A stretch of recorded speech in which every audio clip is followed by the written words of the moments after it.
following podcast may contain some adult language. You've been warned.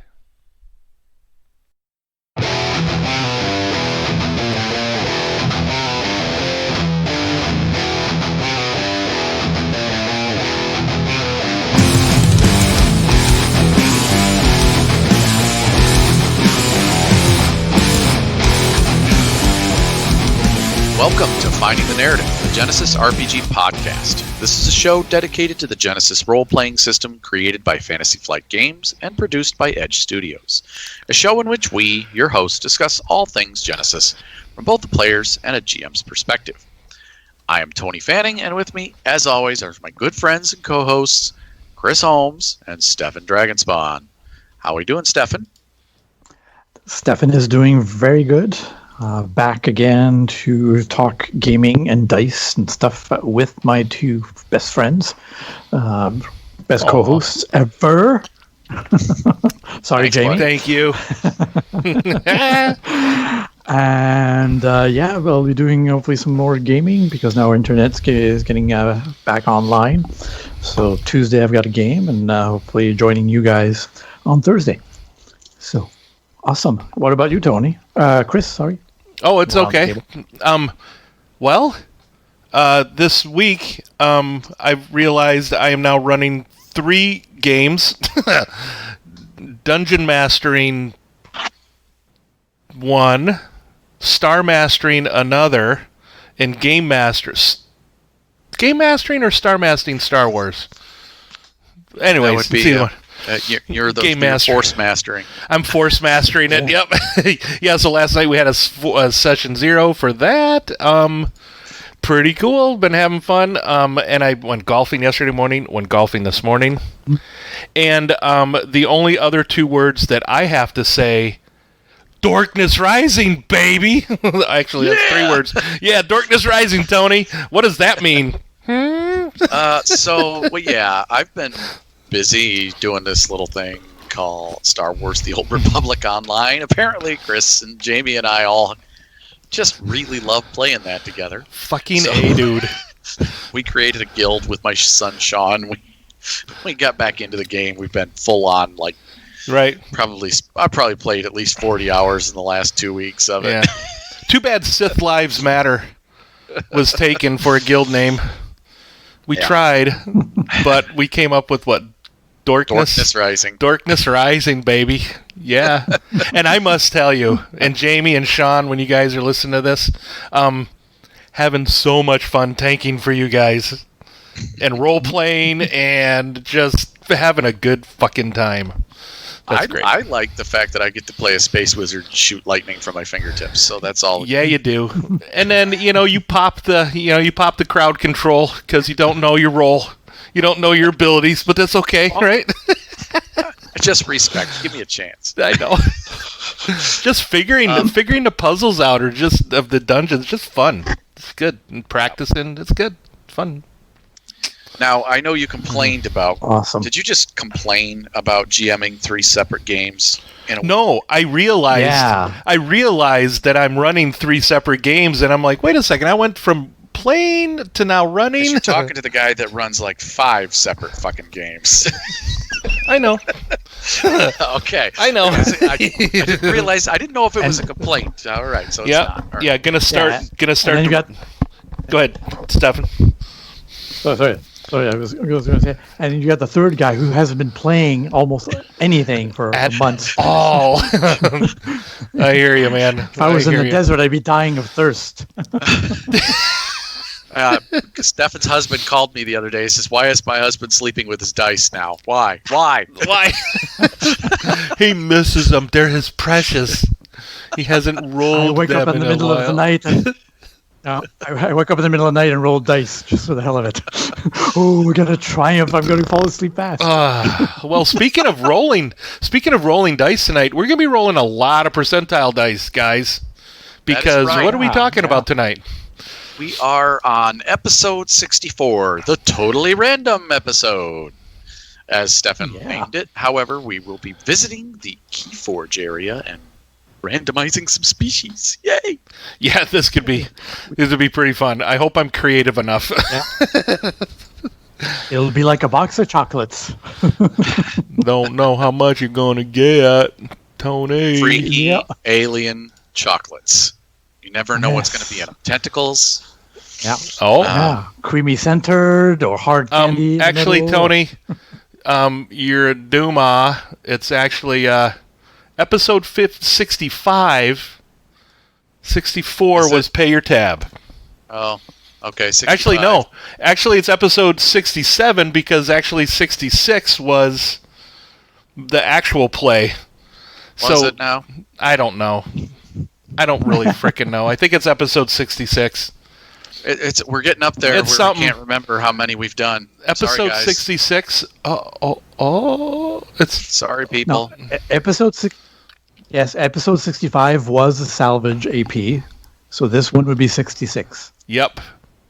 All right, we're on it. Like I said, I'm old.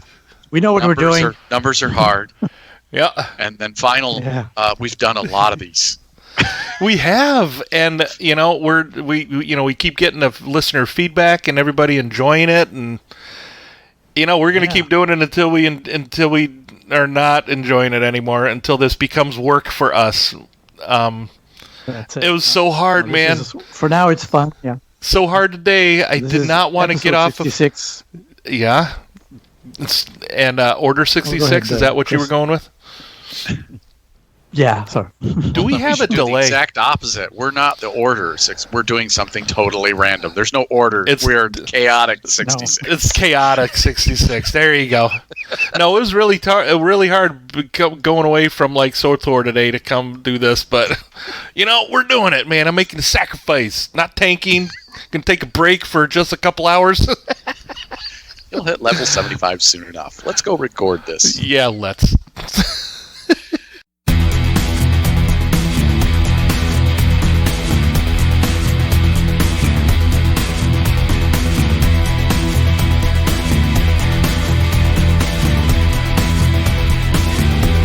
All right, everyone. We are here with boosting the signal now with Stefan, where he's sharing all of the Genesys news, fresh off the wire, and then I'm gonna review, projects from the Foundry, and you have a list here. What you got for us, buddy?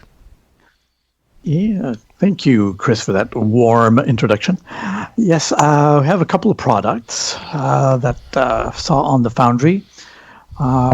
A listener of the show, Kyle Scarp, reached out to us to let us know that his very first product, his new baby, is now available on the Drive-Thru RPG Foundry. It's called the New Angeles Tour Guide. So this is a great little 15-page resource for the Android setting and the city of New Angeles. And Kyle does a really great overview of each city district, including Luna District, which is sometimes forgotten. Then a few points of interest in each district. And he even added what it costs to live there, if you're calculating lifestyles, depending on, per year, every month, and every day. And that's depending on your lifestyle, from disenfrancisto to risty. Nice. So that could be pretty cool. Mm-hmm. And then, rarity modifiers, because some items might be more difficult to find in some sections than others. If it's more seedy or run down, it might be easier to find drugs and illegal things, whereas might not be so easy on the very posh areas. Oh, that's cool. And vice versa for other things. Yeah. So it's a nice, really well laid out. Each page, when he talks about a section of the city, there's a little map that highlights what part of the city it's in. So really expert layout. I found it really nice. So check it out. Only $3.99 for all of that. Looks very professional with the same background as the Android books. So, wow, sounds like a nice little nugget. Sounds great. Oh yeah. I've had a look at it. It's nice. Yeah. Excellent. I was very pleased with it too.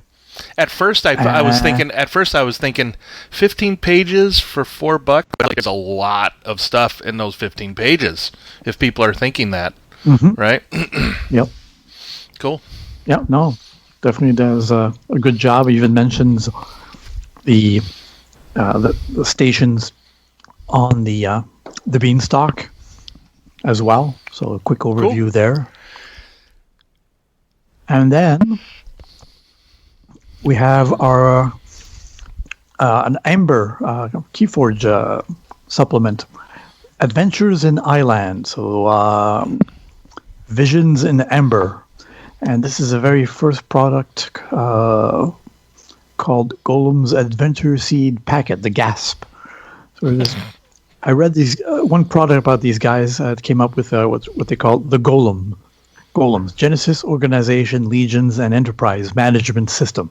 So they have a little source book out for managing organizations, and now they came out with this Keyforge little setting.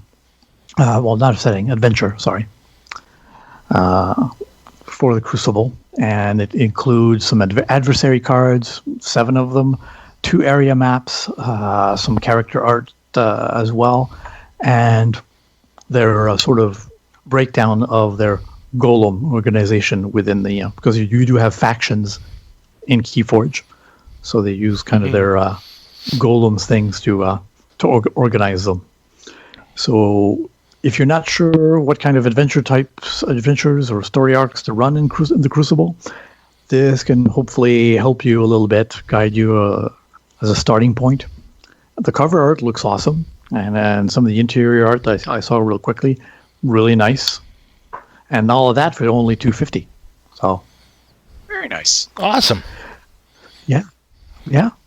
So I hope that this little segment has boosted your guys' signal enough to put something new and shiny on your radar, and a couple of extra M-bits into the creators' pockets or credits in their account. Under credit you don't sticks. get hacked. Right. Yep, exactly.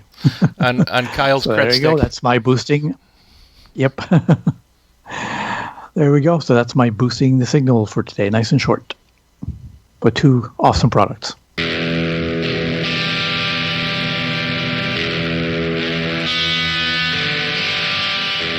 All right. Well, hey, welcome to the Books of Genesis.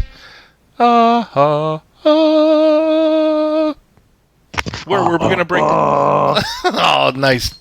All right, so we're going to break down a section of one of the books from Genesis, bit by bit. And like we said before, we are going to look at the Keyforge setting, the Secrets of the Crucible. So open that book up, if you have it, to page 37, where we are going to be doing random species creation here.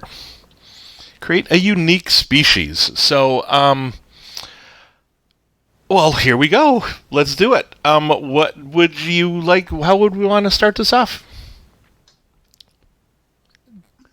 Well, I know that it talks about there's 2 ways to create species, but we're going to use the random one. So all D10s, percentage dice.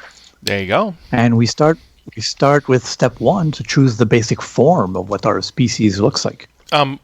Well, before we get to there, we have a let's go over like the starting profile first. Well, right? Right. I mean, guys, I think we should talk about the other method. Maybe mention that sidebar there too. Okay. The sidebar, the rules exist to help you create an interesting and unique character, fun species for your game.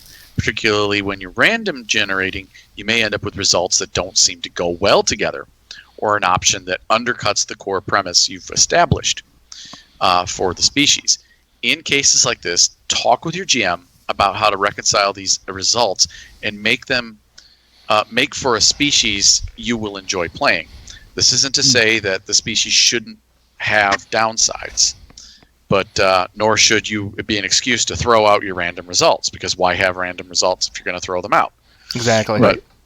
The GM may have to help you come up with ways that these things are going to be used, and that's one thing that we may do with each other, is come up with a way that that'll mesh. If you get a biomechanical character that's amorphous, what? Yeah. Well, how does that work out? We could figure it out. Yeah. Well, Yeah. you're tiny bits of nanobot. That's what you are. Yeah. Exactly. Liquid metal. There you go. Exactly. So, work with your GM when you're doing this. Mhm. And then custom design is all about that. The custom design is you would go through the steps, picking one, but you then would start with that beginning profile and 110 XP. If you're going to randomize, you don't start with any XP. You roll your beginning XP. Oh, that's right. That's right. Yep. Yeah. Even the XP is rolled. Yeah, you ignore the cost of your abilities, and so Excellent. now let's talk about the starting profile, homie. What is it? Well, the starting profile is going to be basically like a human. 2s in everything. Wounds 10 plus your brawn. And strain will be 10 plus willpower. That's basically it. You cannot. There are a couple of notes here. Starting XP of 110. Yes, in a total starting XP of 110 if you're doing the custom design. If you're going completely random, we're gonna totally randomize that. Now there are a couple of caveats here, meaning species cannot have a starting XP value below 65. You'll need to change the selections so that the starting XP is at least 65. Okay? That reminds me of like the shopkeeper rules from like Hackmaster. It's like if you roll so horribly, you're like, okay, here are my stats. I'm not going to make a character, but you can make a shopkeeper with these stats, right? And then the other one is if you randomly generate the species, remember you don't apply the XP adjustments for each step if you choose the random process. So. Yeah.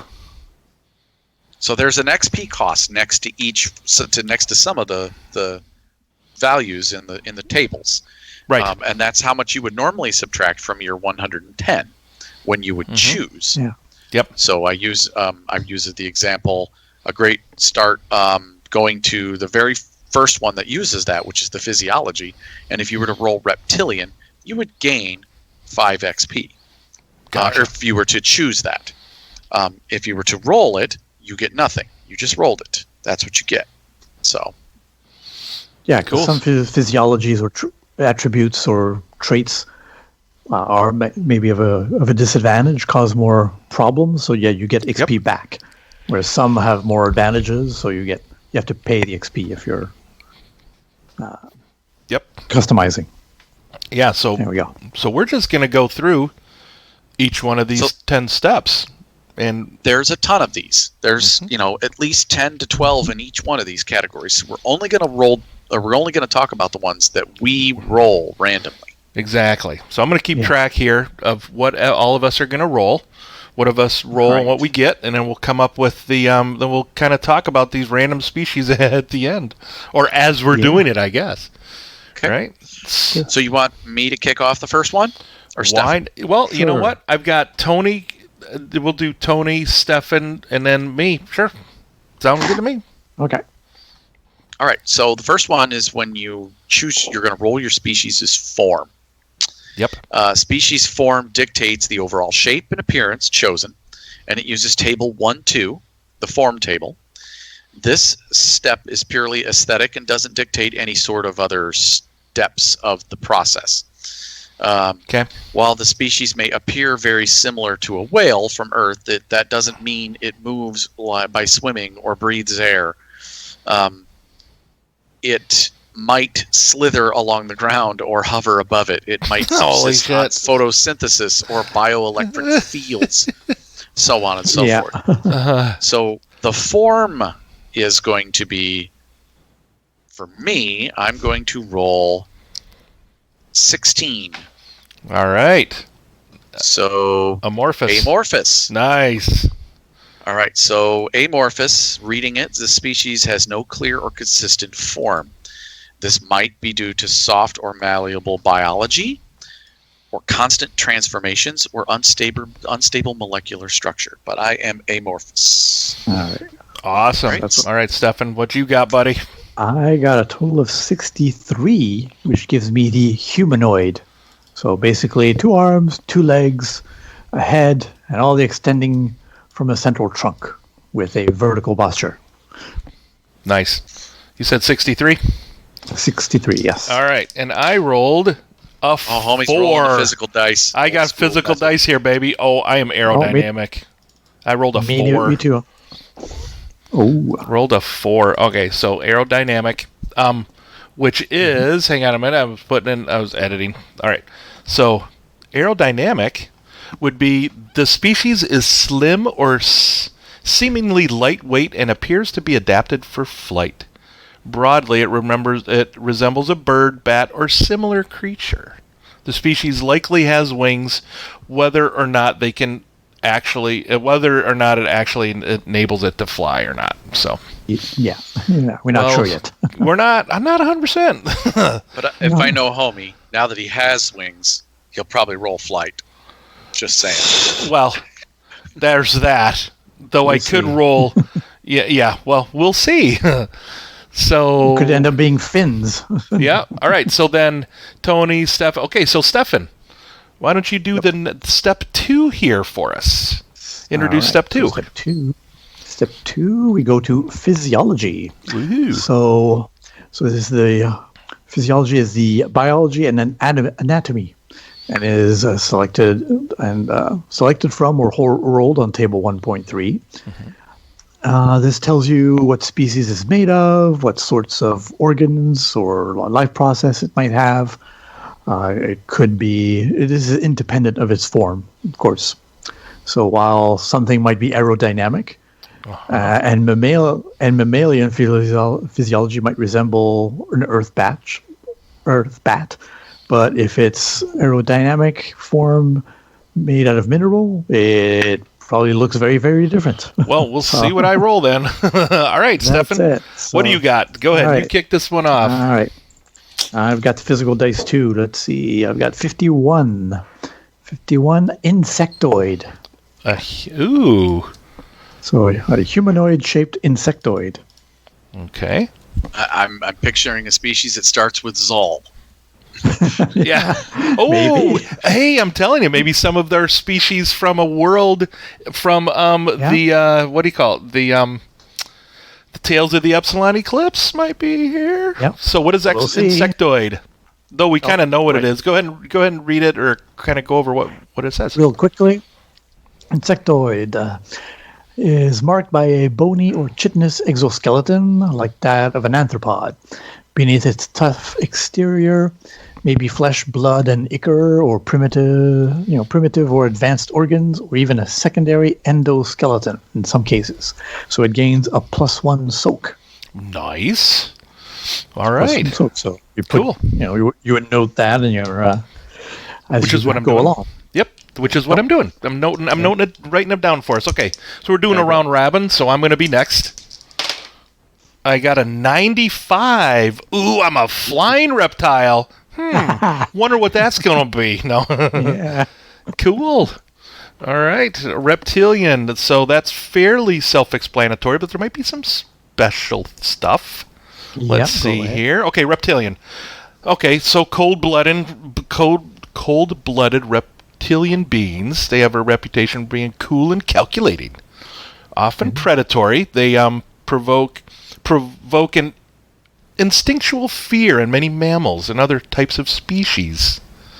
They rely on their environment to regulate their body temperature. They must make appropriate precautions when traveling through various across a crucible. Ooh, this is interesting. So the species gains +2 to their wound threshold, but a -2 to their strain. So instead of doing a 10+, it'll be 12+ brawn, 8+ brawn. Or plus, what do you call it? It's willpower. Willpower. All right. Very cool. Yeah, buddy. Nice. Shaping up to be pretty neat. It is. Yes. How about you, Tony? Okay, let's see. I rolled 48. Incorporeal. Oh, great. Amorphous and corporeal.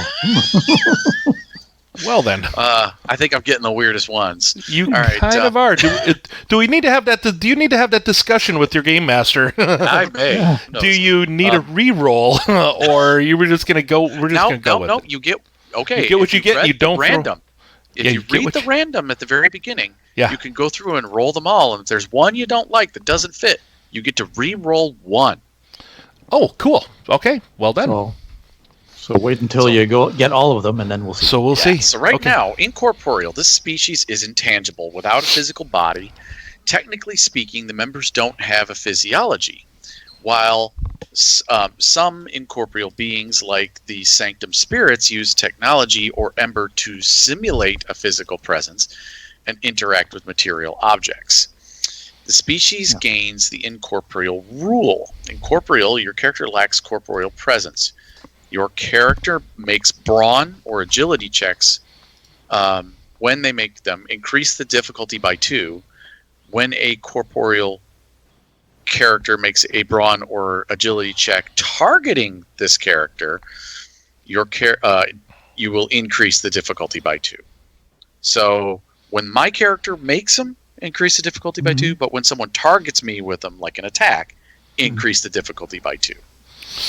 Your Nice. character increases their soak by their willpower rating in addition to their brawn. Mhm. And your character can move through most mundane types of difficult or impassable terrain without penalty, but cannot stop inside solid surfaces. None of the preceding effects of this rule apply while your character is wearing armor. Yeah. This is neat. I think That I is might pretty keep this cool. one. I'm wondering. In addition, Yeah. incorporeal beings do not eat, sleep, or breathe. I kind of, now that I'm thinking about it, That's pretty amorphous nifty.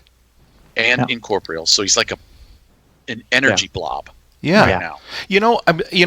It brings up interesting that they didn't mention amber with corporeal, whether you'll be able to move through it or not.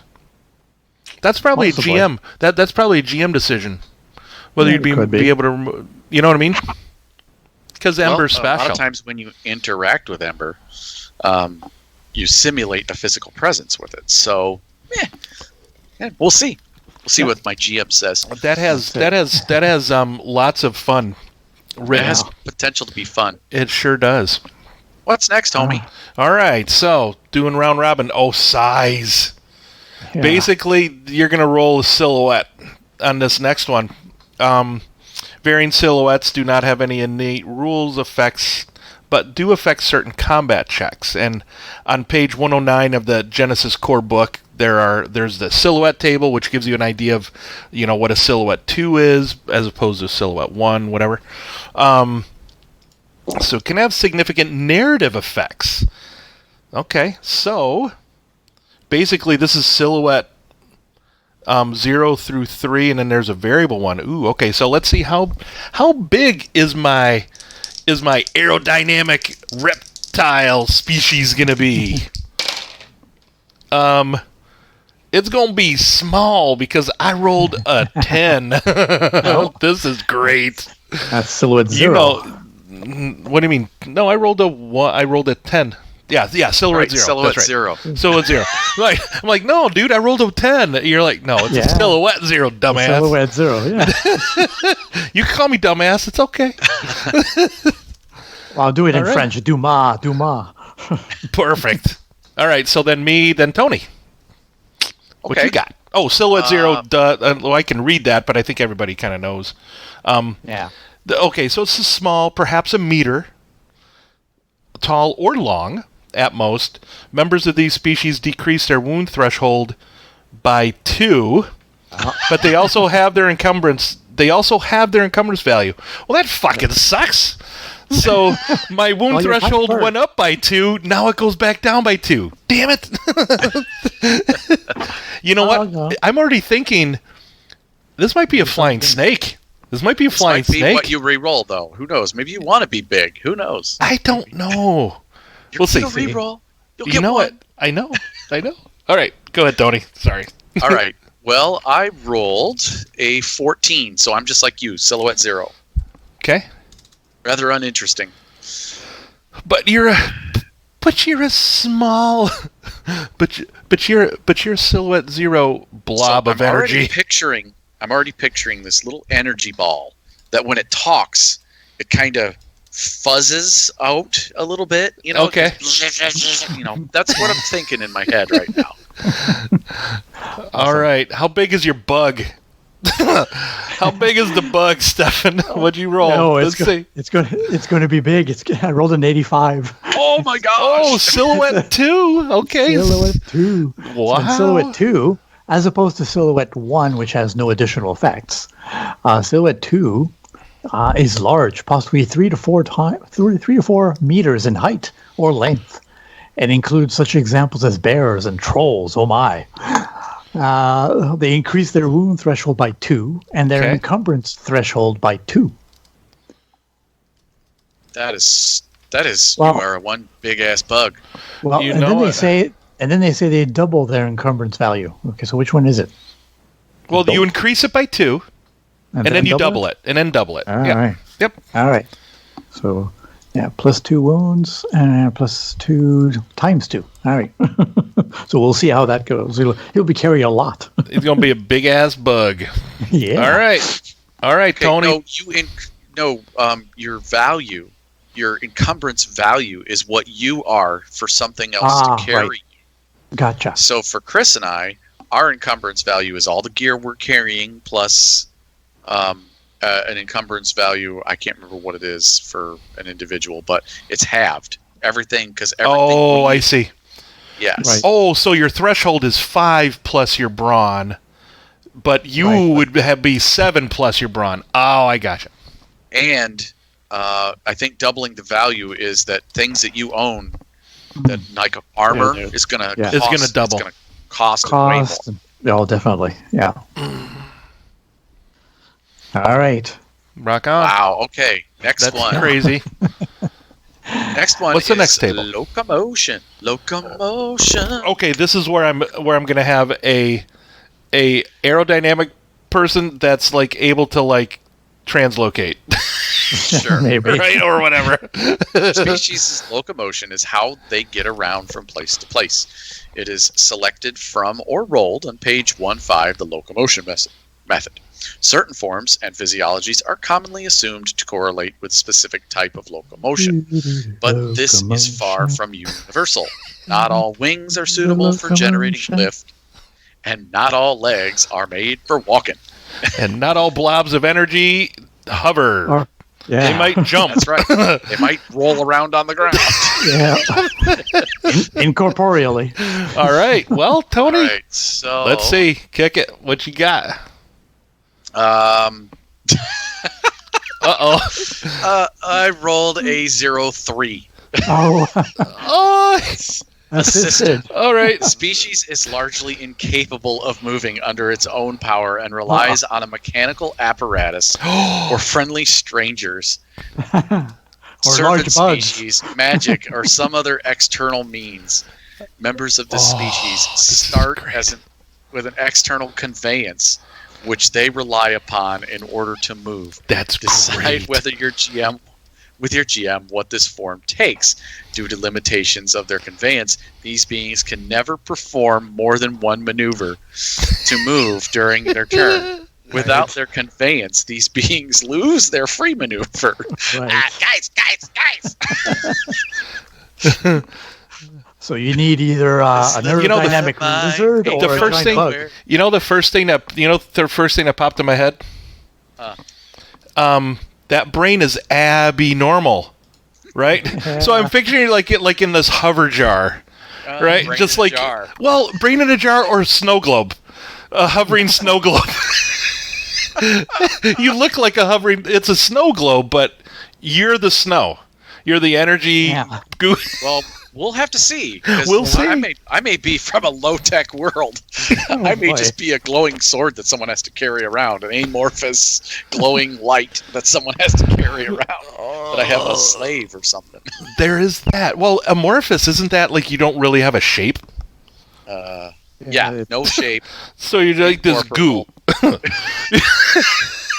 That's what I'm saying. It could be You're a like light this that is being incorporeal carried around goo. by like a servant creature. Sorry, I said slave. I should say servant creature. Well, you're Silhouette Zero. I'm Silhouette Zero. Pretty sure we're hanging off of the bug. Yeah. I could be like a globe that that floats above a hat that someone has to wear.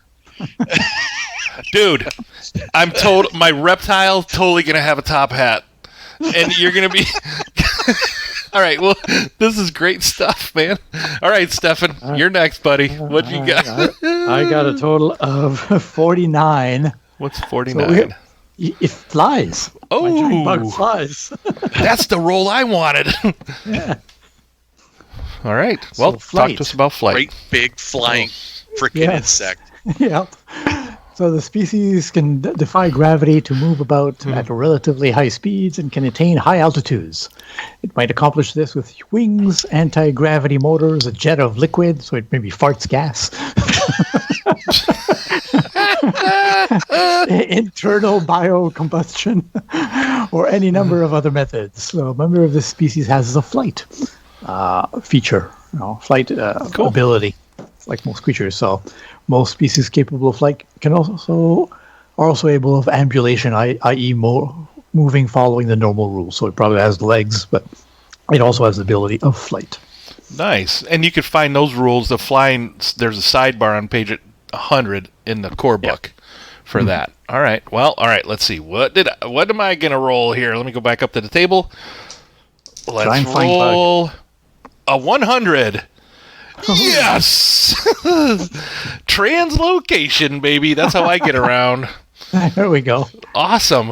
A Silhouette Zero. You called it. Wow. Yeah, I did. Hey, I'm telling you, I could take a picture. You guys believe me. I rolled a nat. I rolled a nat. Oh, yeah. Oh, my God. All right, this is cool. All right. But, okay, the species' primary method of transportation is to teleport itself, bypassing the intervening space, but still failing to overcome the forces that bar Crucible's inhabitants from leaving. So I can't leave the Crucible. No, just... So once per round, if a member of the species is not engaged with an enemy, as a maneuver, they can teleport to any location within long range that they can perceive. When teleporting, they can be they're unaffected by any intervening terrain or hazards. However, takes 2 strain to do it. That's kind of cool. That doesn't suck. So basically, when you're not in a structured situation, you just kind of blink around. You just, you're over here at this side of the room, and then you're over to this side of the room, But when you're in a structured encounter, strain has to be spent. That's cool. I like that. Yeah, that's pretty awesome. But I don't walk. No. Yeah, I just blink. That's great. Ooh. Awesome. All right, this is great. This is good. All right, Stefan. All right, next one. How do you... 5. Yeah, well, this is the next one.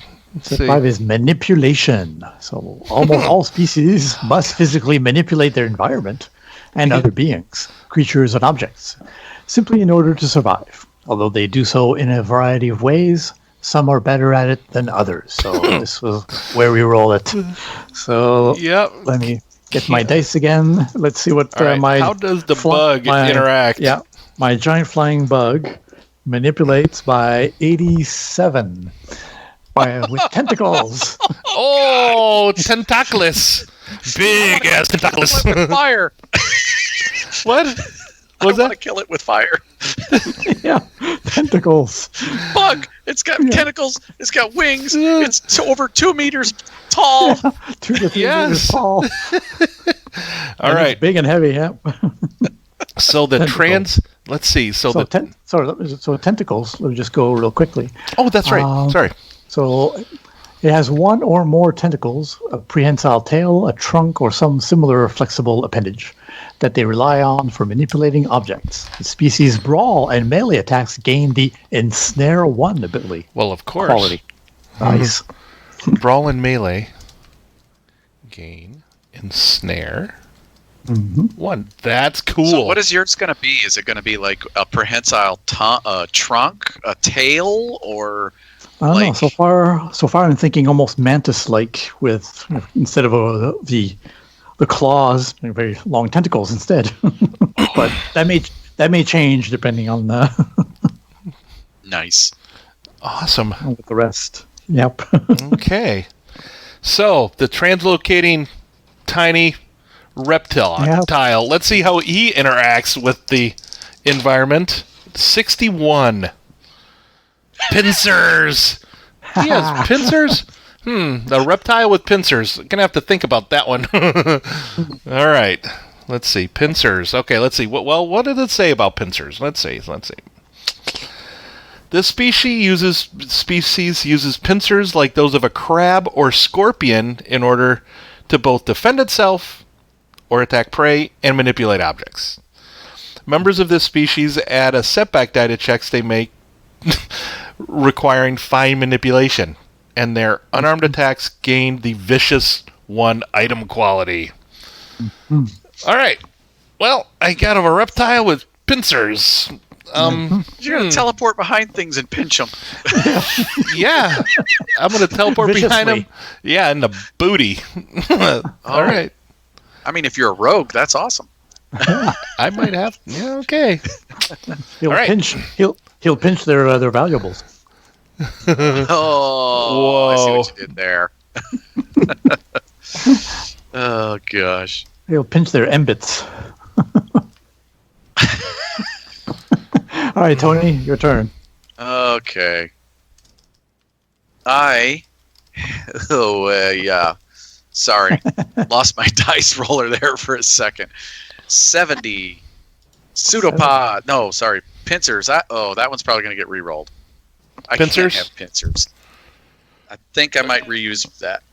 You know what? I'm going to re-roll. Okay. You're just going to re-roll right now? I'm going to use my re-roll now. It doesn't make sense. You're right. All right. Kind of doesn't. 47? 47. Mental. Ooh. I think that might be better. Yeah, that's much better. Your floating brain. Yeah, your floating brain in a snow globe. Yeah, you are. This species relies on the power of its mind to affect the world around it. Members of the species can mentally manipulate objects and interact with characters within short range. This ability functions like the telekinesis talent on page 80, except that it cannot be depleted. And they also add 2 setback dice to checks they make to physically manipulate their environment. Yeah, that makes more sense. That's cool. Yeah, it does. There we go. Yeah, pincers just didn't make sense to me. Nah, no. Not so much. I had, like mechanical pincers built onto my floaty device. I guess I could have done that. That could have been. But this is good too. That's right. All right. So the next step is the dominant sense. So how do you sense your environment? The species likely has multiple senses, but this step determines the primary mode of perception. Table 1-7. While this is overly simplistic for many beings, it helps distinguish the species. In terms of mechanics, species' dominant sense is significant enough that interfering with it applies a setback die or other penalties to the majority of their checks. Okay, that it may even render them functionally unable to perceive their surroundings until they remove the impediment or adjust the new condition. Let's see. For example, a human. Well, we all know that all us humans have 5 senses, but eyesight is the main one. Exactly. Let's see. I don't want to read all the words here, but the effect of a particular sensory affinity is largely narrative. The guidelines for determining the difficulty is in the Genesys core book. If a character with olfactory dominant sense would not add, a setback die to combat checks due to darkness. So you just got to kind of use your use your brain, sense, yeah. use your common sense on that one. So, That's it. let's see. So, let's see. I'm going to roll. Go ahead. How does the small little reptilian teleporter sense his environment? Through his pincers? No. 81. Let's see. Visual. All right. He could see. All right. Yay. All right. Visual. All right. So visual. They see light, although its visual range may be vary significantly from both the spectrum visible from humans. This dominant sense has no particular game effects. Rules as written under the assumption that it's a character's dominant sense. So, There cool. we go. All right. All right. So, What do you got, Stefan? all right. So let's see here. I got a 25. My giant insect senses by smell, olfactory. Nice. So Big ass tentacles to species do it. smells- Yeah. So it uses smell to perceive its environment, and it's particularly adept at detecting living things this way. Some species, such as many serpents, rely on their tongue or similar organ to taste the air. So members of the species do not add setback to their checks due to darkness or similar visual obscurement. Although strong odors that could mask other scents can add setback checks in a similar fashion. There we go. So if I'm fighting in a perfume factory, might be risky. I mean, it makes sense. Bugs use pheromones and use their olfactory senses. That kind of fits, actually. It does. Yeah. Yep. There we All go. right. Smelly. How does the goo in a jar Yeah. sense? The mental goo in a jar. Let's see. The random dice generator says 33. What's that on the table? 33. Thermal. Well, let's read that. The species sees heat, Oh. or possibly other forms of energy. Cool. Members of the species do not add setback dice to their checks due to darkness, smoke, or similar visual obscurement, although high temperature environment effects or low temperature targets may add setback dice to the checks at the GM's discretion. Nice. Well, I'm stuck with that one. I already used my rerolls. Thermal. Yeah. I'm thinking I may have to re-roll the pincers on my. Well, that's still at the top of my list. The one that's going to be re-rolling. And you know what, Tony? All right. I'm really liking the goo cloud in a jar. At to be this honest. point, Yeah. the snow globe thing that sees heat. The guy in the snow, like the frozen, Yeah. the frozen ball of light. Like I'm a snowball that gained sentience. Yeah. I mean, that's this point. fucking great. A snow globe just. I don't know. It popped in my head when we were thinking about like, yeah. I like the image. goo in a jar kind of. Whatever was in that snow globe was there for so long, and then exposed to amber, it just dissolved and became goo. This is a very unique character for sure in the unique character generation. You know it. Yes. There's a little plaque at the bottom of the snow globe. It says New York City. It says hello from Anchorage. All right. Yep. So next step 7, correct? Mhm. Yep. Yes. All right. Features. Features are important traits and abilities that are independent of the previous steps of the species development. Although some features seem more appropriate for certain forms, physiologies, and locomotion types, they are not assumed to correspond, at least not in a significant way. You should feel free to describe your species however you like, in keeping with and inspired by the results of the species development process, without feeling overly restricted. For instance, just because your bestial humanoid doesn't have any stabby bits feature, have these stabby bits features, doesn't mean they can't have claws. It only means their claws aren't naturally sharp, or large enough, or otherwise adapted for inflicting severe harm.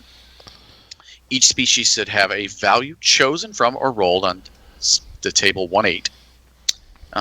The result might modify his profile give it a special rule, or have some other effect. If you wish, you can randomly generate or choose as relevant a second feature, but you can't have the same feature more than once. Also, keep in mind that not all features are beneficial. Nope. It says here, we don't recommend, generally recommend having more than 2 features, but that is up to the GM's discretion. If you feel your species needs more than 2, present your concept and discuss those possibilities with your GM. Well, do we want to roll 2? That whole thing. Do we want to roll 2 for each of ours?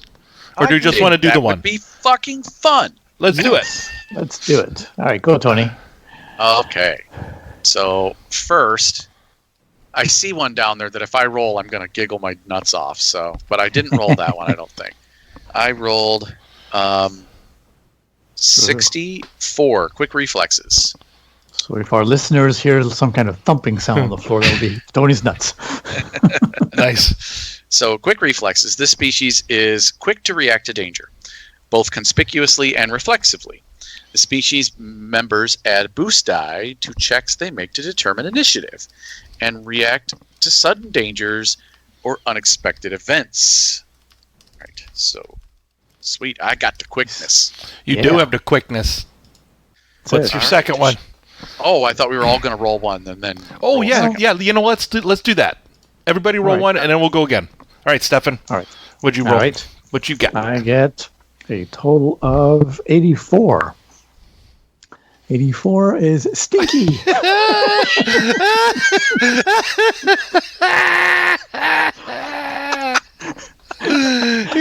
a fucking stink bug. He's a stink bug. Don't kill him. Don't kill him. Yep. He's gonna stink.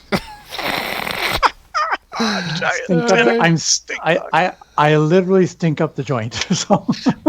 I think I've found Stefan's reroll. Page 51. Well, who knows? So, the species gives off a distinctive odor that, while innocuous or even pleasant to other members of the species, is quite foul to the senses of most other life forms. Boy. I'm sure Tony's character is thankful he doesn't have a nose. And the fact that his olfactory senses are his primary sense.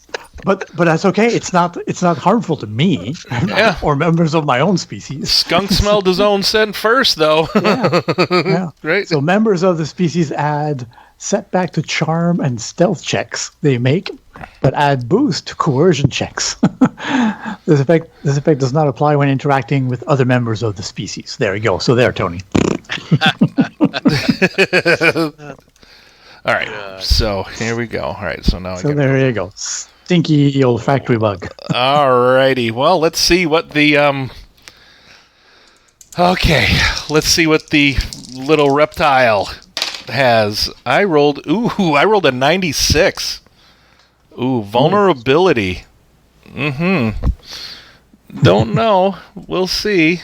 96. All right, let's go down to vulnerability and see what that is. Vulnerability.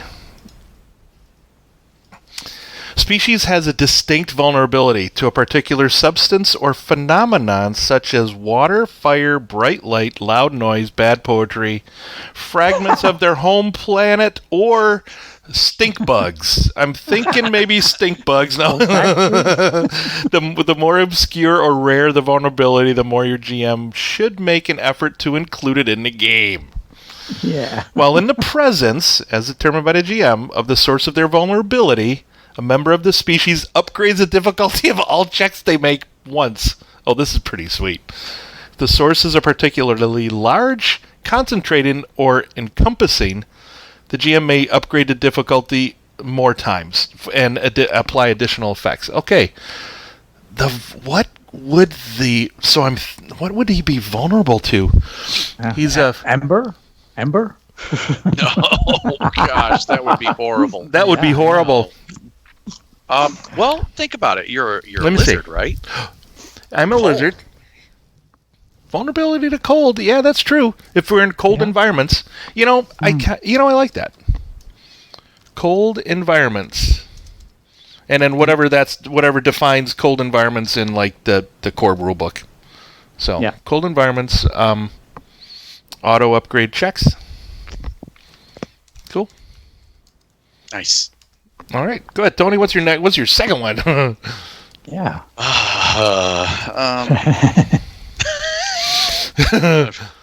Luminescent. Makes some sense. Are you really? Oh, that is so fucking cool. I had 50, What'd you roll? You rolled a 50. 50 Okay. even. 50 Whether even. as a result of biological, mechanical, or spiritual process, members of the species give off a noticeable glow or light. The illumination provides light out to short range and adds a setback die to all stealth checks. So you are a glowing snow globe. Yes. Radioactive snow Yeah. that gains sentience. That's great. Yellow snow. All right. Sentence. Green. It's going to be green. Green snow. All right. Yeah. Only a That's awesome. boost. Only a setback die to stealth checks. You're a fucking beacon. You're a goddamn torch. Wow. Wow. Maybe not that. That's bright. talent. That's I mean, I'm talent. small. I could hide. Yeah. You're a fucking light. You're a fucking If snow globe. Yeah. Cover me with a tarp. He's- Cover me with I- like a dinner totally- platter. I Put me in a don't- dinner tray. Everybody I carry me around in a dinner tray with a lid. I would totally see. I would totally see that as a setback dice when you're in the dark. But if you're in the That's it. city, if you're in the city with lots of bright lights, you just blend in. You have a Oh, absolutely. a boost dice. And the top hat that Stefan's bug is going to be wearing, you're sitting on top of it, fucking beacon. I'm gonna have a robot. I'm gonna have a robot servant that walks around like a robot butler waiter with a freaking serving you tray. on Just the gonna open serving the tray.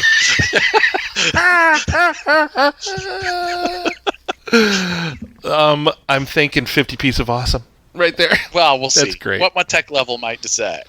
Well, we'll see. We'll see. All right, Stefan, All right. what's your second ability? Or The feature, second I one- guess. Yes, my feature is 13. Ooh. A climber. All right. Well, kind of makes sense. You're a fucking bug. Yeah, with tentacles. Right? With tentacle. Well, do you Gotta get high up in the air so you don't stink up the rest of the world. That's it. So the species can climb trees, cliff faces, masonry walls, other features without making athletics checks. So generally, these surfaces count as difficult terrain.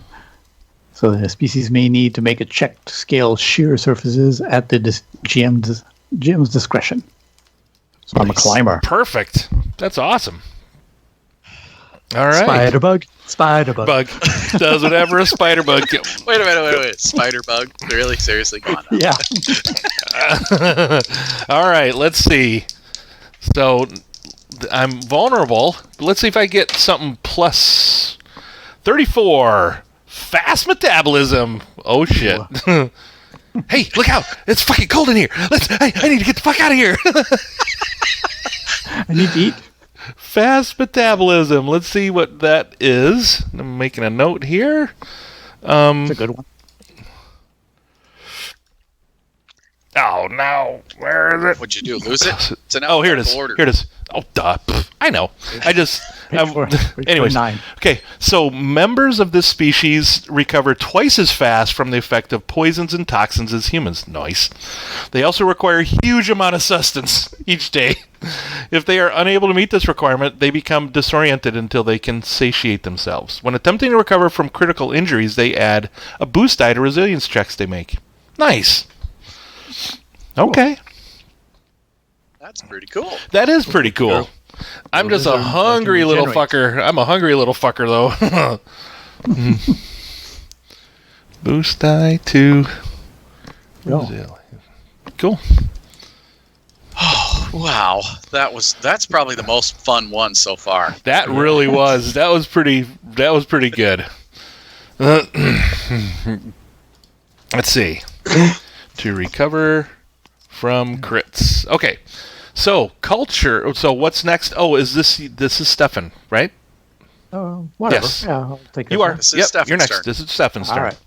Round robin, Culture. man. Round robin here. Yeah. All right. Oh, and by the way, everybody, the 6 features that we've selected, there's a shit ton more, by the way, that we're not going through, but this is a very nice list. Yeah, I mean, there's almost 100 of them here. There's at least 50. I'm thinking it kind of looks like there's probably about 60 of these. Because most of these are, well, I don't know. There's a shit ton. You'll be impressed. Not all of them are great things. Sometimes there's a bit of a drawback, but that can be cool. What do you mean? My vulnerability to cold? That's awesome. Yeah. Yeah. No, I'm just kidding. And you're stinky? All right. That's just... Hey, yeah. That's just it's kind flavor. of shitty. That's just kind of shitty, man. Shitty smells. Sorry. All right, what's next? Well, all right. Onward is culture. Culture represents the overarching attitude of the species society, either on the Crucible or on its homeworld, depending on how long the species has been on the Crucible itself. So, although they might hold views that are different from or opposed to others, their upbringing still plays an important part in their development. So these are fairly broad starting points intended to inspire, and so you should not feel restricted by the narrative presented there. Mm-hmm. Now, they encourage you to develop your species culture in more detail and freely disregard any descriptive elements that don't fit your vision. So don't be locked in. So let's see what I roll for my giant stinking bug. 56. Scholarly. You're a smart bug. Yes. That is great. That's awesome. We are very learned. We stink to high heaven, but then that's why we have such a snooty attitude. That's Our great. noses in the air. Awesome. Dude, all right. Actually, so go ahead and read it. I'm picturing a fucking spider, dude. I am. Yeah. All right. Scholarly. The beliefs of spiritual cultures vary greatly, but by definition, that's scholarly. Sorry, I was reading spiritual. A culture of this type values learning and advancing knowledge. A scholarly culture may face many challenges, but a dominance of logic and reason tends to help it avoid most warfare, crime, and poverty. Species gains +1 intellect. Ooh, so you have 2s in everything, but a 3 in intellect now for your species. Nice. There we go. Okay, let's see. What does the... what do you call it? The little reptile. Yeah, your hungry reptile. My little hungry reptile. What kind of culture does he come from? That would be a 49. A peaceful culture. Oh, okay.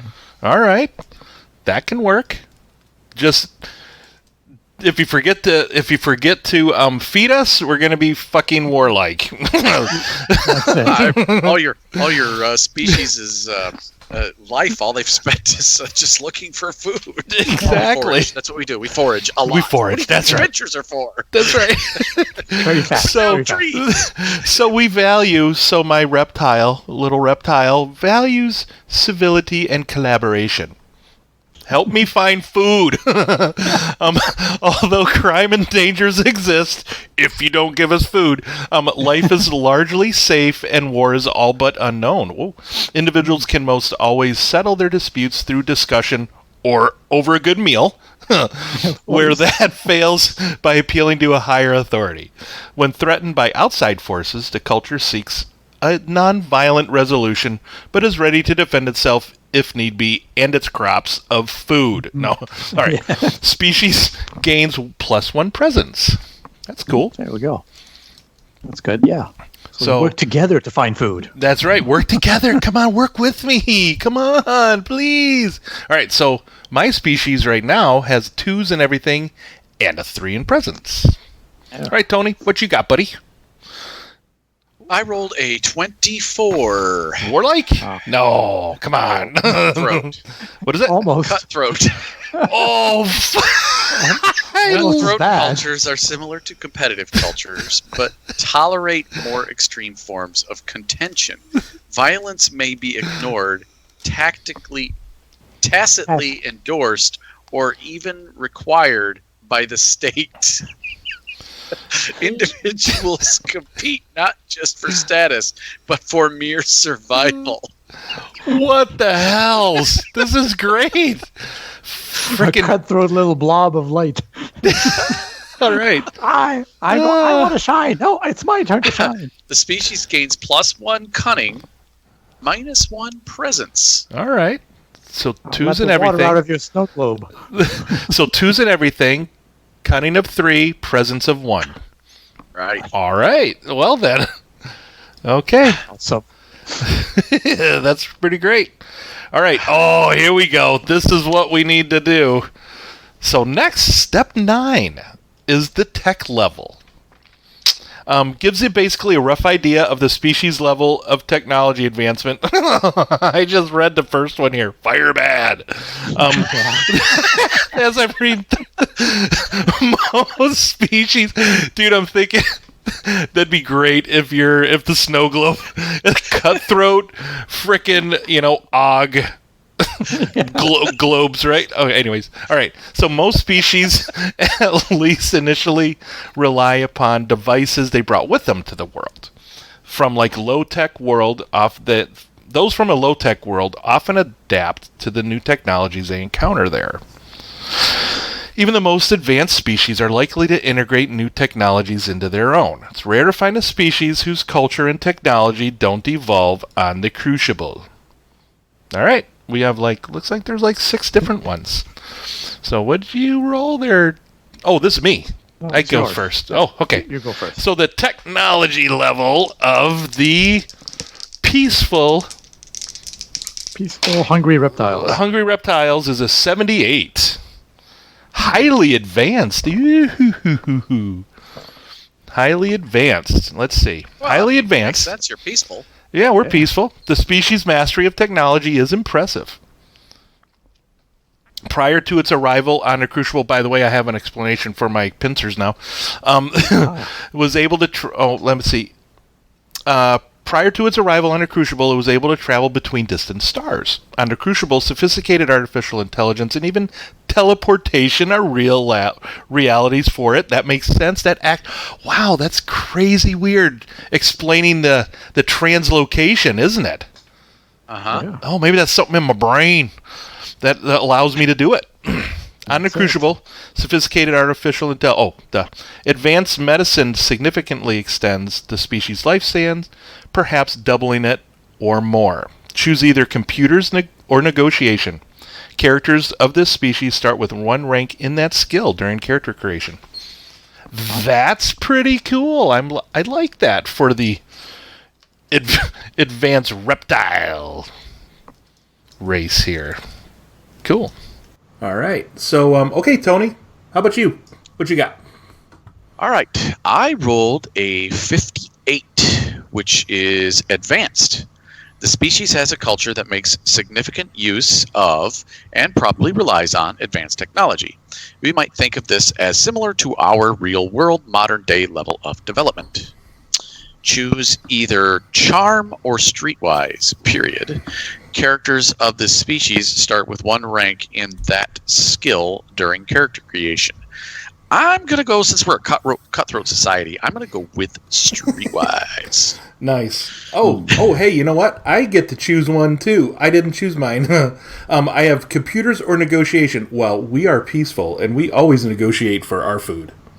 So, I'm going with negotiation for mine. Sounds good. Or else I'm going to send a fucking snow globe after you. I'll melt you. Or the big With bug. mind powers. Yeah, my giant stinking bugs of war. or the big bug who can. Okay, what's your tech level there, Stefan? Fire bad. Fire bad. No, He can hit not you with a quite. stick. Not quite. Just above that. Rudimentary. Oh, really? What'd you roll? What'd you roll then? What was it? 13. 13. Yeah. So rudimentary. So master techniques of harnessing fire, crafting tools, art, domesticating animals, making shelter, Carrying snow globes yes. on top hat. Species might make use of whale or sea vessels. Its understanding of anatomy and medicine is simplistic, and its medical practices can treat only the most basic injuries. Fire bad. Not quite that bad, though. Not quite that bad, but we know it's bad. Snow globe's scary. Yes. While some misguided treatments may even make matters worse. It's like, no, rubbing snow globes on fire burns. That's good. Taking cold reptile on wounds helps too. All right. Taking food away from hungry reptiles is nice. Is good. I get to choose. I get to choose either resilience or riding. Well, at his size, he is the ride. No, so he's going to choose resilience instead. Nice. Very nice. He gains a rank in that. Well, you live in the mountains. It makes sense. Yeah. Mountains, Very resilient. Very Yep. resilient. Very sharp, very sharp mountains we can climb and then fly off of. Oh, nice. Dive bombing for our food. Oh, look, there's a lizard there eating all our crops. Let's dive bomb him. I smell a tiny lizard. That's okay. I'll just teleport away at the last second. You're gonna know. You're gonna be like, "What the fuck was that?" That'll really fuck your head up. All right. Back up to you, Tony. Then I think for the next one. This is step 10. This is the final real step to developing your character. Step 10, starting XP. If you choose the custom design, skip this. So randomly, I will roll random. And I have a walloping 8. So that means I'm going to have 70 starting XP. Aha. All right. Stefan. Right, let me just roll that for a whopping 5. Well done, gentlemen. Well done. So 70 XP as well. You guys have some kick-ass abilities, though. Yeah. All right. And the little reptile. Highly advanced reptile. Peaceful reptile. Has a 41, which is 80 XP. All right, not bad. Nope, not at all. So 41 there, okay. Excellent. Sweet. Let me make a note of that up on our chart up here. Yeah. 70. Okay. So, and after that, we go to the very, very final step. Finishing touches. So now that your species has its profile and special abilities, you're almost done. So Awesome. with the special details in place, it's time to decide just how everything comes together. So this is the table and rules in the preceding section will only provide the basics about your species, leaving plenty of gaps and details to fill in. So there's another table for aspects. Okay. So these details can be at least as important as the abilities and the rules you've created. Here are a few questions to get you started. So you have a few questions to go over. So what is your species' source of sustenance? Does it eat creatures, either similar or different physiology? Does it use photosynthesis or molecular absorption? Blah blah blah. So, do you live in a snow globe and you don't need food? Yeah, yeah. Well, he's incorporeal, so he doesn't need to eat. Exactly. But my big bug of, I would say, he definitely needs to eat stuff. Probably maybe other bugs and other anything smaller than him. How do they communicate? You can go over that either through verbal communication, thoughts, spores, maybe smells for us. Wow. Did the species have to contact with other intelligent beings before it arrived on the Crucible, or is this the very first time it's meeting aliens? And then, does your species actually have a planet of origin, or did it actually evolve on the Crucible? Does it develop? Did it develop naturally, or was it created? Was it a species? What is the species' relationship with technology? Yeah, my guy is really rudimentary. He's like, if it's nice and solid enough, you can swing it as a weapon. Yeah. Does your species have any natural enemies, long-standing cultural enemies? Do they find, or are they found on the Crucible as well? And a few other little questions. Well, we actually missed a question, which was the very most important question for you two, not for me so much. Yeah. Did you have something you wanted to re-roll? You're right. Do we do that now, or do we do it after our aspect? Let's do it now. Okay. Because the aspect isn't really part of so at the beginning of the randomly chosen on page 30, this method, it says, and let me go there and read it. It says, randomly generated species proceed through the 10 steps of character creation, rolling in turn on each table and applying the results to your species. You may choose to re-roll one result on any one table during the process. Ignore the XP costs listed for these results, and when rolling randomly, you don't deduct anything from your species' starting XP. Species created in this way are unpredictable and not balanced in the way that species are normally are. The species might end up with something stronger or weaker than its XP reflects. If a new species seems subpar, well, life on the Crucible isn't always fair to all of its inhabitants. That's great. We've done the 10 steps. Now you may re-roll one. I chose to re-roll mine earlier because it just made no sense. Right. Well, what do you Chris, you had you had one that you might wanted to re-roll. I think really the only one. Everything looks great except for pincers. Can't quite make that work. However, once I did roll the highly advanced, that kind of made a little more sense, where it could be a little more cybernetic pincers or whatever. But I still don't like the feel. I mean, vulnerability to cold is great. Fast metabolism, that's awesome, because you got to eat. Peaceful is great too. So I'm going to re-roll. I'm going to re-roll the pincers, and I get what I get, and I don't throw a fit. So that would be manipulation. Let me do that. Table 1-6. Because in a way, if they are they have access to high technology, why limit themselves to pincers? Well, exactly. Especially if they're peaceful. All right, 1-6. I'm almost back up there to it. Okay, page 44. Page 44. Okay, here we go. We're going to re-roll. And we got a 3.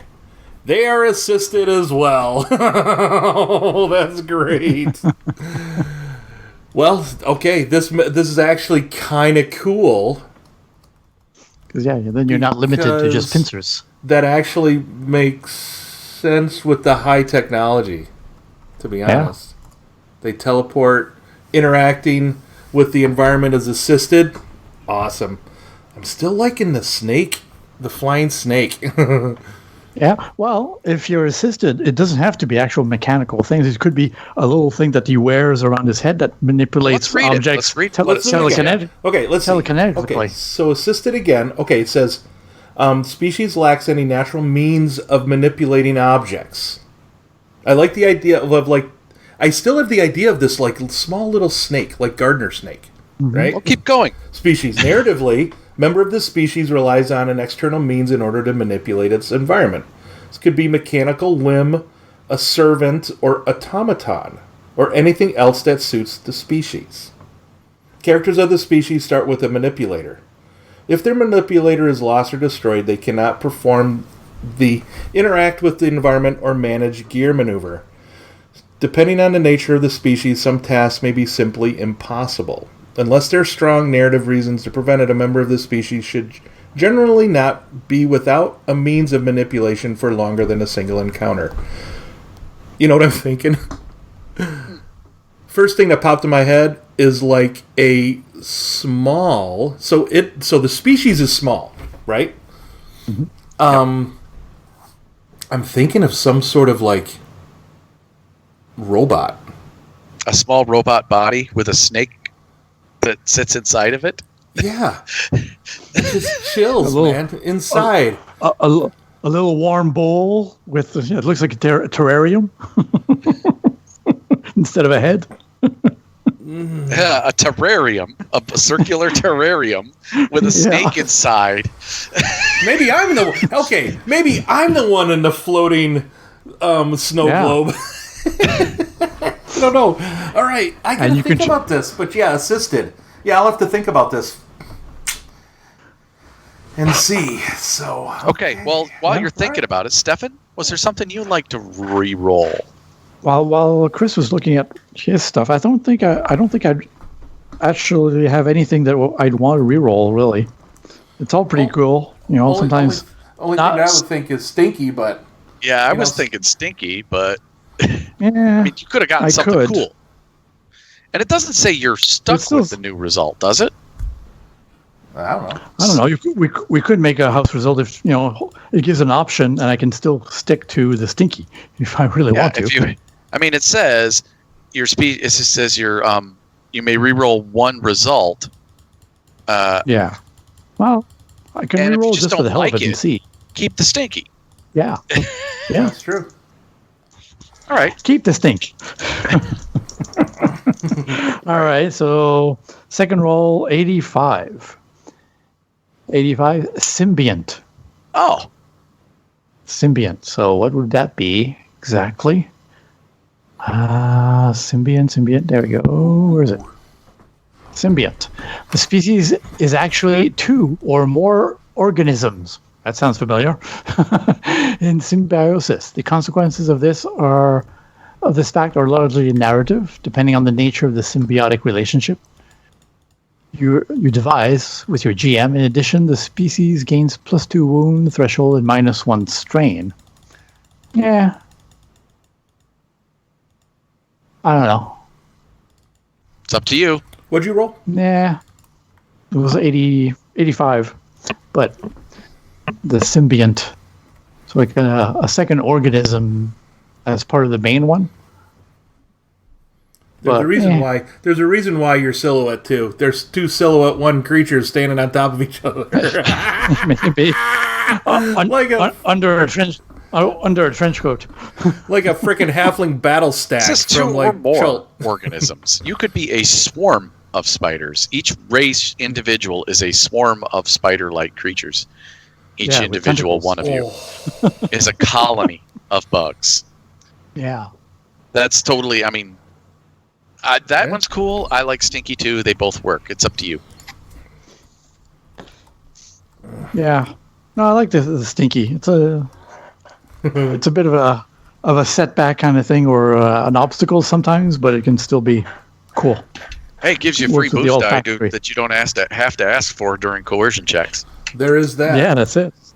Not that being 20 feet tall and having freaking tentacles is not going to be enough. So if I'm going to be adventuring with your character, flailing, yeah.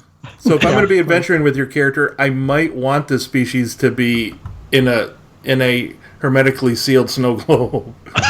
Yeah. So I don't get to smell you. Oh no! You're in a heat globe. You're not in a snow globe. That's true. Snow globe would freeze you. You're right. That's true. Oh my gosh. Okay, so the aspect. We're back to that then. All right. So aspect. So you can roll, of course, again randomly. Why not? An aspect is a dominant or memorable quality of the species or its appearance. Aspects are not specific details, but broadly describe the species' appearance or bearing, or the impression it makes on others. Okay. Go ahead, Stefan. Randomly roll the aspect of your bug species. 55. I'm an elegant, scholarly bug. Oh my gosh, you do have a top hat. Oh, that's great. But I stink up the joint when I arrive. Well, at least you're elegant about it. Yes. You might fart, but you're like, I'm so sorry. I'm so sorry. On my world, it's a compliment. The dinner was great. All right. Yes.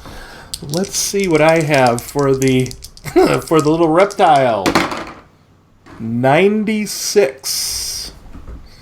What is that? 96 is appealing. Yeah. Yep. Yeah. You might stink, appealing. but, I'm appealing, and you need to get me some food. A peaceful, appealing... So you're kind of cuddly then. Appealing? Yeah. Maybe you're a cuddly little... snake or whatever. reptile. I'm not. Yeah, reptile. Not set on the snake thing yet, but Well, all right. What you got? a Tony? little flying reptile-looking creature. Not bad. Mm-hmm. Okay, I had 83. Nightmarish. Well, of course, because what would be better? You Yes, won. then You won. incorporeal glob. That's I'm just saying, causes Tony. nightmares. You won tonight. I don't know how I could have won. This is going to be a difficult player character race to play. Yeah, but if there's anybody who could do it, Right. Yeah, but it'll be someone else playing this one, Wow. most likely. So I've already got the last thing on here, and that the last finishing touch is you have to come up with a name for your species. Yeah. And since that nightmarish kind of sealed it for me, I just happened to have this thought in my head earlier, Okay. and so my race is going to be Thulian. Nice. I am Thulian, because I here's why. Because I happened to was looking up the nature or the origin of the word Thule, because I just wondered where it came from. I was watching TV and I heard the word Thule, and so I wanted to know where it came from. And it actually came from a Greek explorer who described a place that was neither it was a weird place that you couldn't get to by walking, swimming, or boating. It's some sort of weird liquid place. I don't know. Just seemed... That's cool. I like that. It's Thule. So, Thulian. Hmm. You guys got a name? Yeah, I kind of do. Oh. I am going to go with the snake, and they are going to be the Serpentium. That is Latin for reptile. Serpentium. Et Serpentium. But I'm going to go with Serpentium. Okay. I'm thinking. Yeah. All right. Stefan? How about you? I'm not sure. I'm looking at Wikipedia right now. Since it's a big bug that stinks. Of course, stink bug comes to mind. So, of the order Hemiptera, something along those lines. But so I like the Hemip something. How about hemopods? Yeah, they've got tentacles. Yeah, that's like kind of why the pod, pseudopod. Yeah. They're scholarly. I don't know. Hemiptopod. I don't know. What are you thinking, buddy? I'm not sure yet. I'm thinking of it. Something about Hemip. So we'll eventually come back to it. Well, and so some of the other stuff we'll have to answer. We can't sit here and brainstorm on air. We're just going to have a bunch of dead air. You're right. Yeah. Exactly. Let's see here. Yeah, you know what? I'm thinking the way the first thing that pops in my head. You know what I mean? You know what I think? I've come up with the way that my guy's going to get around.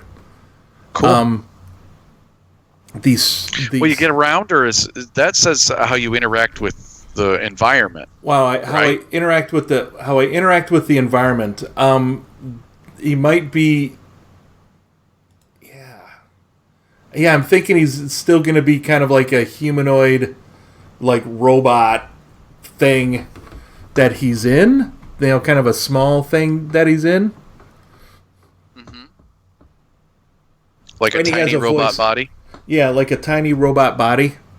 And he basically can interact with it with his mind and kind of teleports himself and his body around, right? And the way that he communicates there's a synthesized voice that kind of comes out of the robot itself. Like there's a speaker. Now, since the body doesn't actually, it isn't working as your way of perambulating around. It doesn't perambulate. It doesn't walk. Maybe it's like got a weird shaped base or something. Like it's just this round little floaty thing. Like it floats there. Yeah, you know what? Yeah, like a disc, and then things come out of it. Because I'm highly advanced. That reminds me. Go ahead. Good. That reminds me. When I was a kid, I watched this French anime called Captain Flamme. I know there's an English equivalent, and one of the characters was basically a scientist who's just a brain in a jar, and he was in this like tiny little floating saucer. It floated around with him, and he only had these like antennae which acted as cameras, and also little manipulators to touch keyboards. It allowed him to fly and float. So maybe that just allows at least the holder for your terrarium, and it blinks around with you. Yeah. Something. I like that. Yeah, it's kind of like a hover disc kind of thing. Yeah. But the way that I interact with the environment is if I need little arms that come out, they'll come out. Yeah. And interact and do something with it. Yeah. So my assist. So it's basically a a hovering disc / terrarium. I don't know how to spell terrarium. Oh, it's spelled. Oh, it changed it for me. Hovering disc terrarium with manipulator arms or whatever. Yeah.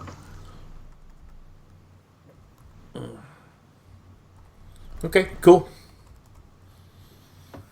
Nice. Very cool. Yep. Pretty fun. All right. Well, we'll have to go off air and flesh these out. Yeah, and then we'll be right back. That sounds good to me. All right.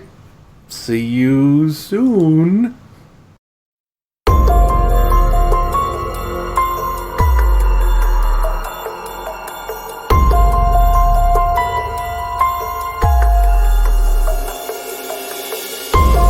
All right, welcome to On The Slab. So in this segment of our show, Tony chooses an adversary from one of our books, and we dissect it bit by bit. So Tony, what's on the slab tonight? Well, we will be traveling to the Expanded Player's Guide to look at the Irradiated Mutant Minion. Ooh. Irradiated mutants are humans that were exposed to what should have been lethal amounts of radiation. Instead of killing them, the radiation turned them into near mindless feral creatures who live only to destroy. The radiation that infuses them is as much a threat as their dirty claws. So these creatures have they're cunning with 3, and they're strong with a 3 in brawn. They have an agility of 2, as well as willpower, and then intellect and presence of 1, as they're a bit mindless. Skill groups would include their minions, so these are their group skills: athletics, brawl, resilience, survival, and vigilance. So very much like a feral predator.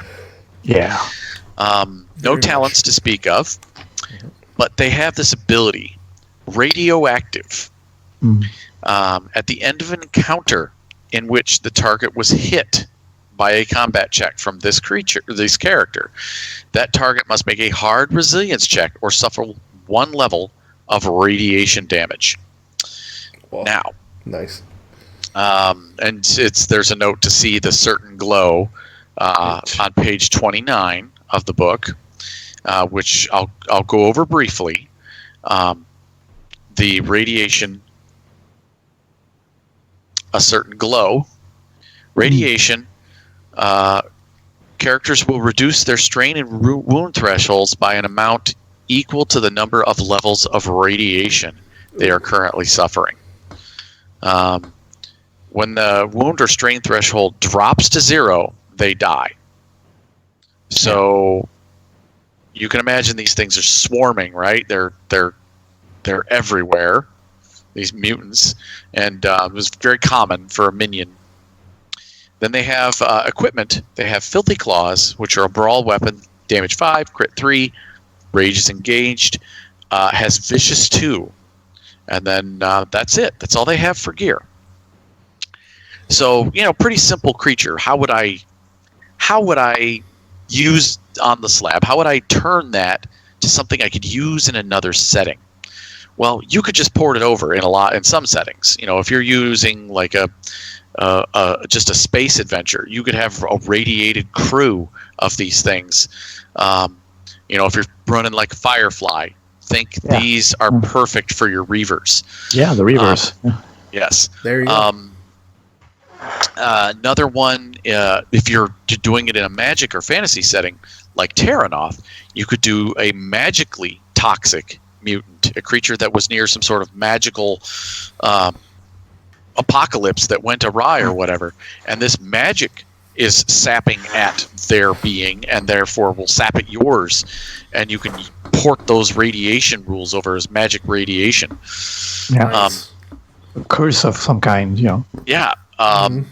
Again, like necro-cursed pirates or something, or space pirates, that would totally work in any modern setting, modern horror setting. You could do like a cursed pirate theme with those. In Android, you could do, these are definitely your undercity dwellers. I think of the cheesy movie from the 80s, Chud, cannibalistic humanoid underground dwellers, which were just these radiated mutants that were underneath the city, and they were killing people. But in a Android setting, they're much like your rad rats that are in that radiated rat swarms. They'd be probably great groups to mix together and encounter. Yeah. Nice. And then, of course, for Keyforge, I had the idea of some amber-infested being becoming like an amber ghoul. And, you could probably give these things like the ability to consume embers, so they'd swarm around ember sources and consume it. And maybe when they consume it, they gain something from it. Maybe it could even give them, for instance, like the ability like kobolds have in Terranoth, where, oh my god, another one kind of thing, where they would multiply when they consume ember. You could totally do something like that, just giving them a slight adjustment. And they split into another amber ghoul. Yeah. So nice. Yeah, that's what I would do with them. You have a lot of different options you could do with something this simplistic, but radioactive. They don't have to be humanoid. They could be dogs. They could be spiders. Just minor tweak of abilities. Fish. They could be fish in an underwater setting. Some sort of irradiated octopus or something like that, and they swarm you. Jellyfish. They really are a very versatile creature. Yeah. Yes. Yeah, that's cool. That radioactive ability here, very universal. You could if you wanted to flavor in it, that's great. Yeah, if you wanted to give this attrition-like feel, you would have the characters encounter these things a lot, and so many minion groups over a period of a couple of encounters, so that they could actually really start to feel the punch of that radiation, and then be searching for a way to get rid of it. If it's not in a post-apocalyptic setting where radiation isn't really a thing all the time, it can be kind of hard to get rid of. They're not going to have anti-radiation meds. No, exactly. Probably not. Or in your magic toxin or magic curse, if you will, gives you this level of curse, which every day maybe they make the resilience check to try and get rid of, and they suffer another level of it. It could be pretty serious. Or you could dial the lethality up to 11 if you want, or dial it back down to 2 or 3. Totally up to you. Yeah, very flexible. That's cool. Yep, you could give that a radioactive rating instead. Like if you wanted to dial that up, say, give the radioactive a rating next to a number. Oh, there you go. So that would like be 2 or 3. Correct. And that I wouldn't go higher than 3, but you could give it a rating of 1, the rating of 2 or 3, and then every time an encounter ends with these things, they're going to take 2 or 3 levels of radioactive. Right. Yeah, I'm saying that even after this, they could potentially, if they don't get rid of it within the next week, they need to make another check. Yeah. Yeah, you know? Yeah, exactly. Without even fighting anything else. It's just there. You just got to try and get rid of it. That's true. Maybe the rating is the amount of total times they have to save against it. Yeah, that's true. Number of successes You just set up needed. the interval. Yep. Yeah. Mm-hmm. Very cool, man. Yep. Yeah, that's pretty awesome. So that is the irradiated mutant. Go ahead, take them out. Give them a test drive, GMs.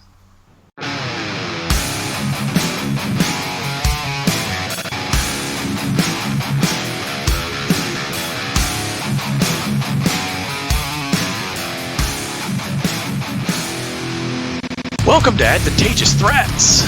Yay! This is where we build, roll, and narrate the die results of some sample skill checks for our entertainment and yours. We have this week Chris and I have taken the characters that we created races for. We've kind of created a character for them. Stefan is going to run us through a little scenario. So, what's up, Stefan? All right, so this case we're going to take from the slab, the idea of his irradiated mutants. And since we're in a Keyforge setting, we'll do the Ember Ghouls. Oh, God. Yes, the Ember Ghouls are kind of running after our two heroes here. What are their names, Chris? Well, I am playing Siler, a Serpentium trader that is out here looking for monies, man, because he is a greedy little friggin' snake, man, in his little hovering terrarium out here, teleporting around, translocating around out here, trying to look for this frickin' Amber, and with his buddy. Yeah. Ilgax the Sly. Ilgax. Ilgax the Sly. Aha, excellent. All right. So not everybody knows what Ilgax is. Ilgax is a rogue. He is a Thulian, of course. That's the name of my race. I've finally gone with a description. He's an amorphous green light filled with black veins of energy. Kind of looks kind of nightmarish, but it's small, and it doesn't seem to move around much. In fact, he needs a dead body to inhabit in order to move it around. So if you see a shambling corpse with glowing green eyes and its mouth hanging open and a green glow coming out of its mouth, probably Ilgax is hiding out in there. There you go. And what form is he inhabiting to move around these days? Well, Ilgax killed a Martian a few days ago, and so now this Martian body is his walking snack. Yeah, his puppet. All right. Nice. That's great. Puppet. That's great. All right. So the terrarium snake and the corpse Martian with a green glow are on this hunt for this pure ember that someone wants and are ready to give them a lot of money for. Oh yeah, that's why I'm interested. That's why I'm out here. That's it. But apparently someone else is also interested in it. A Martian kind of scientist called Zuffelnix. If you want if you want to know what he looks like, look at page 238 of the bestiary of the Keyforge. It looks a little bit like that. You know, the basically the Martian zookeeper. Nice. Awesome sauce. So you're almost, got your hands on the pure ember. There's 3 small pyramids that are projecting a hologram of Zufulnix. Getting, you have found the ember that I am looking for as well. Yeah, it is mine. My minions will take it from you and your corpses as well. And hovering around the hologram are these 3 fairly tall, lanky, skinny, very disgusting, deformed creatures. They have collars around their necks that are just lights blinking red. Like, get them, my pets, and return the amber to me. And then the hologram just vanishes, and the little lights on the collars go from red to green, and they start moving towards you. Well,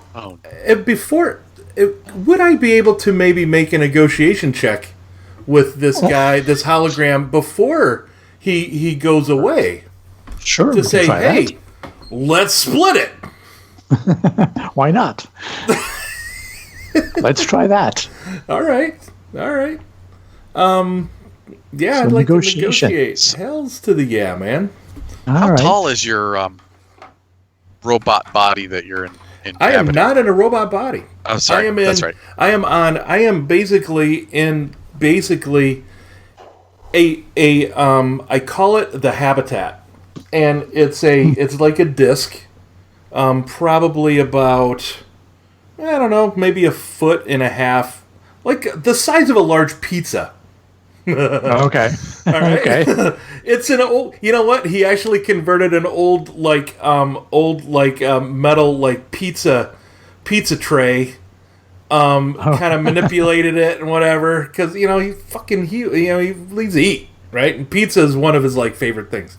So he kind of made this habitat out of it. So he's kind of, but it hovers, and right. he teleports, right? I mean, he's a teleporting. So his thing kind of needs to just kind of hover when he teleports wherever. So nice. Yeah, but you know what? It's freaking sweet looking, because I have for the trader, I get this standard clothing. So my quote unquote armor, which would be this thing, it's kind of fairly attractive. Well, but I'm not making a charm check. I am making a negotiation check. So I won't get a boost die on this. But I do have 2 ranks in negotiation, and my presence is 3. All right. So I have 2 yellow and a green. What kind of difficulty are we talking here, Stefan? Probably pretty big. Yeah, he's got some ranks in negotiation. So 2 red, 2 challenge dice. Okay. And he's got adversary 1, so we got to add a purple to that. Really? All right. Yeah. That's awesome of you to do that. Let's see. And then, okay, because this is pure ember, and I'm offering him half. Could I get a boost die? Yeah, actually, no, since it's not a combat check, remove the adversary. Remove the adversary? So, okay. Yeah. But definitely, yeah. I got to ask for a boost die, because you're my GM, Well, of course. I mean, exactly. if I don't, you're going to give me a setback die. Oh, definitely. Because he might think, a reptile already in a habitat. I could put that in my zoo. It could be. My menagerie. So yeah, and you know what? I'm gonna flip one of those story points, because I'm a frickin' snake. A sly negotiating snake. And speaking in forked tongues. Speaking in forked tongues, and I've already missed dinner. So maybe that gives me a setback die. Yeah, that's it. Because I missed dinner, but still. Sounds good. So I'm not flipping a dice. So I have 3 yellow and a blue. Yep. 2 red and a black. And I'm gonna roll it if you guys can hear. Yep. Okay. Well, let's see. So I got 2 failures. Uh-oh. Oh, you know what? I have 1 net success.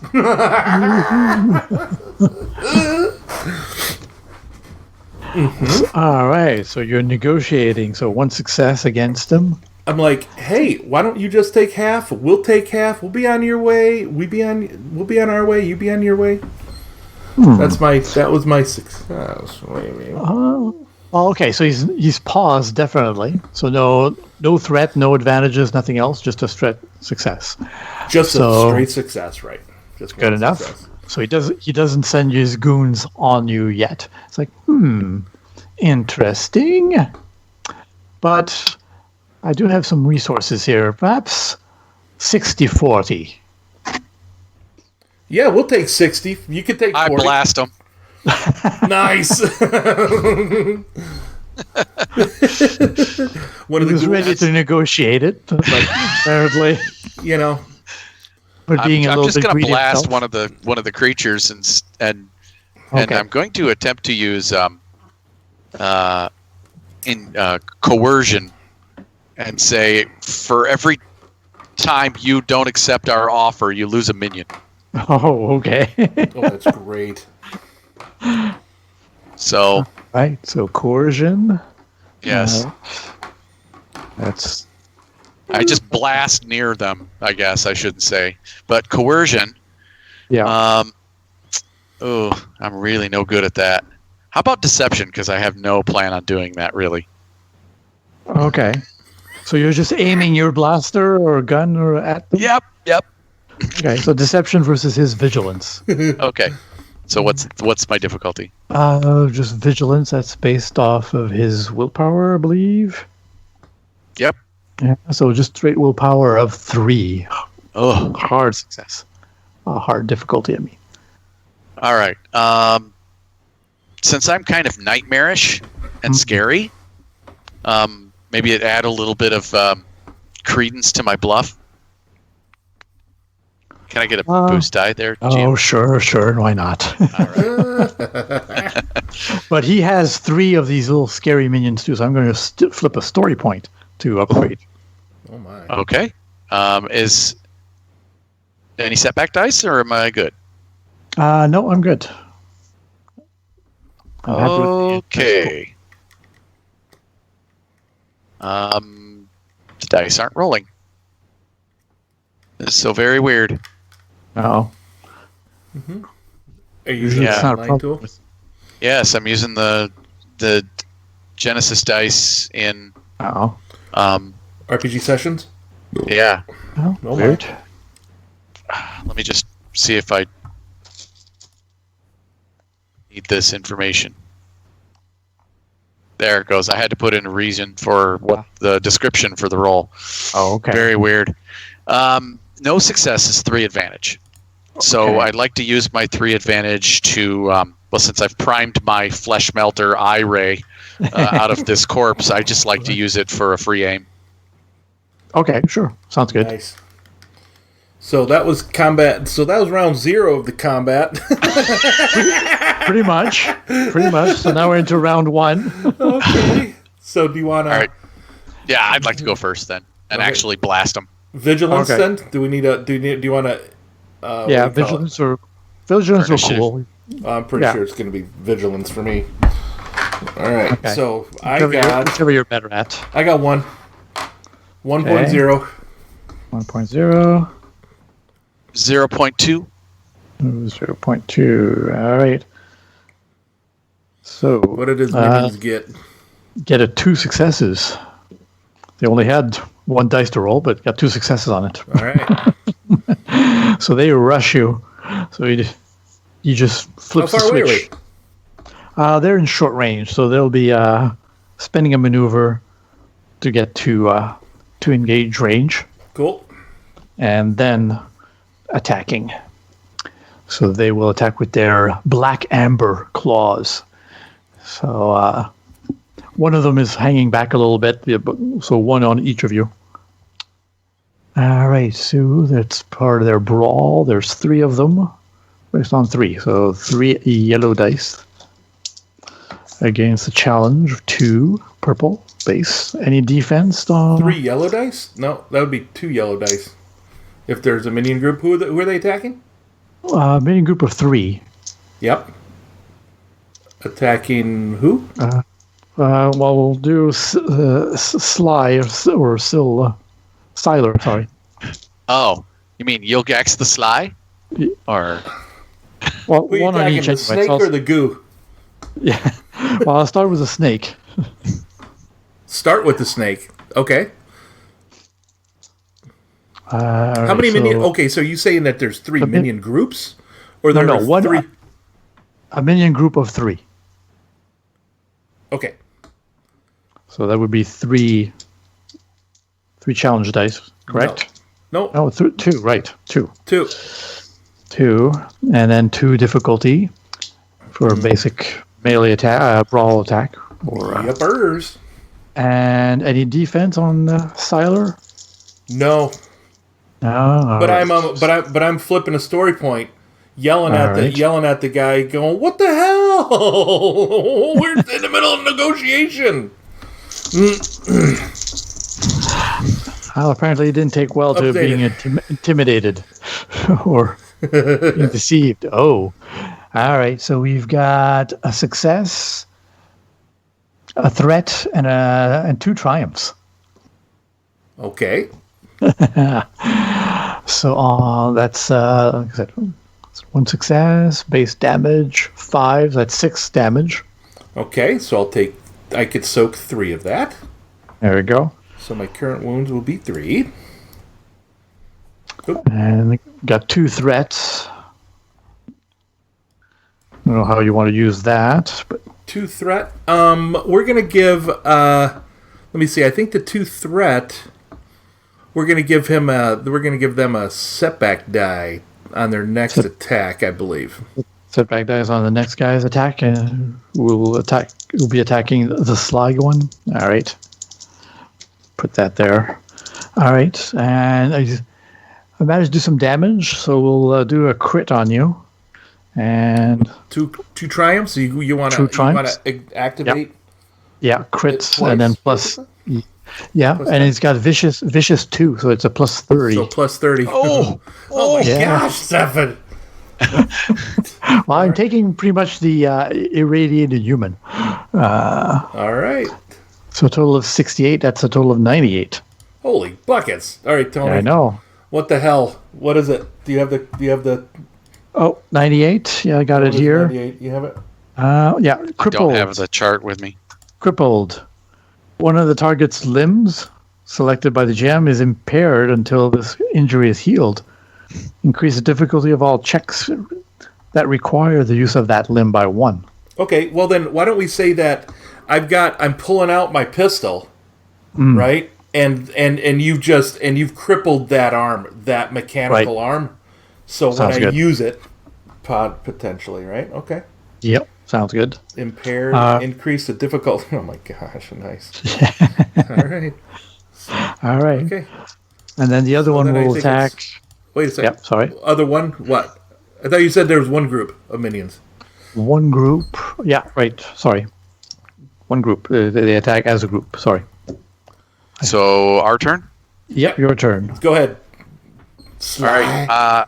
I had you guys die, and so you hear as the glowing gets a little brighter as I get excited, and you just hear "die" from inside the corpse, and the eyes begin to glow brighter, and then a ray shoots out of this Martian zombie's eyes at the group of them. Oh, okay. It's my flesh melter ray.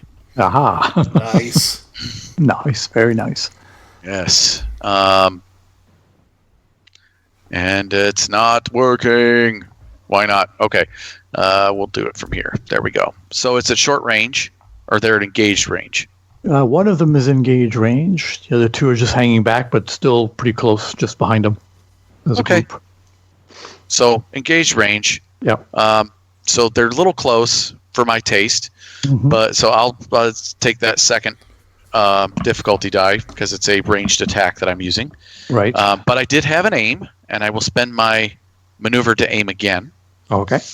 And do they have any defense? Nope. Okay. So here we go. Okay, so I rolled 4 straight successes. That's good. Nothing else. So that is going to be 9 damage to the minion group. So, okay, Soakable. so Soakable minus 4, that's 5. Yes, Cool. and my Flesh Melter Ray has the double-barreled quality, so I could not activate it. I needed 2 Right. Oh, 2 advantage in order to hit it twice. Darn. So, yeah, All right. yep. All that's right. my turn. All right. Siler? Siler is going to spend 2 strain to teleport to to teleport to short range. Right. Yep. What the fuck? Come on, we were negotiating. And I am going to fire Sleeper. What's the name of my weapon? It's got Disorient 3 on him. So I have really no skill in this. This is going to be 2... Because, we don't fight. We talk. Through our Anyone who's going to send ghouls to collect ember is not a negotiator. Exactly. So we'll try and shoot that one minion that he just hit. Right. So that's going to be 2. I'm at short range, which is 1 purple. However, that arm is got a crit on it, so it's going to be 2 purple. And then I'm going to spend 2 more strain to aim. All right. And I'm going to spend a story point to upgrade because it's a crippled arm. Yeah. Well, did we have one before you did that? Yes, you did. Okay, then I'm definitely going to All right. spend one because a crippled arm shooting from my pizza plate. That just teleported. All right. And I'll give you a boost die because you're teleporting and they've never seen that before. Awesome. Thank you, sir. All right, here we go. Okay, the 2 threat that I rolled are canceled by the 4 advantage that I rolled. So I got 1 success, 2 advantage. I'm definitely going to activate Disorient on that minion group. It looks like the base damage is 5, so 6 damage to that one. Damage. So maybe I take out a minion, I think. 2, that's 7. Yeah, 1 minion is down. Nice. So, There's 2 minions left. Yep.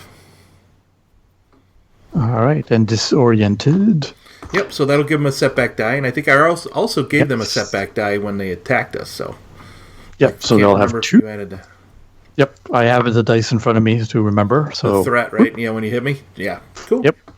There we go. That's So it the for discount bump. All right, so we go back up. The ghouls again. me. Yeah. But now their target is gone. It's like, where the hell did he go? But they do have this big... Well, not big. So I did but- move. So you said that the ones on me were engaged. The one that was on me was engaged, and you shot at it, right? So I'm going to move further away from them. So I'm actually... Well, that's okay. I'm within short range of them. So Yeah, there's a short range behind them or whatever. Sure. So and their target is gone, but they just have this rotting Martians. Like, what the hell? We'll attack that one. All right. So again, the 2 yellow, 2 purple.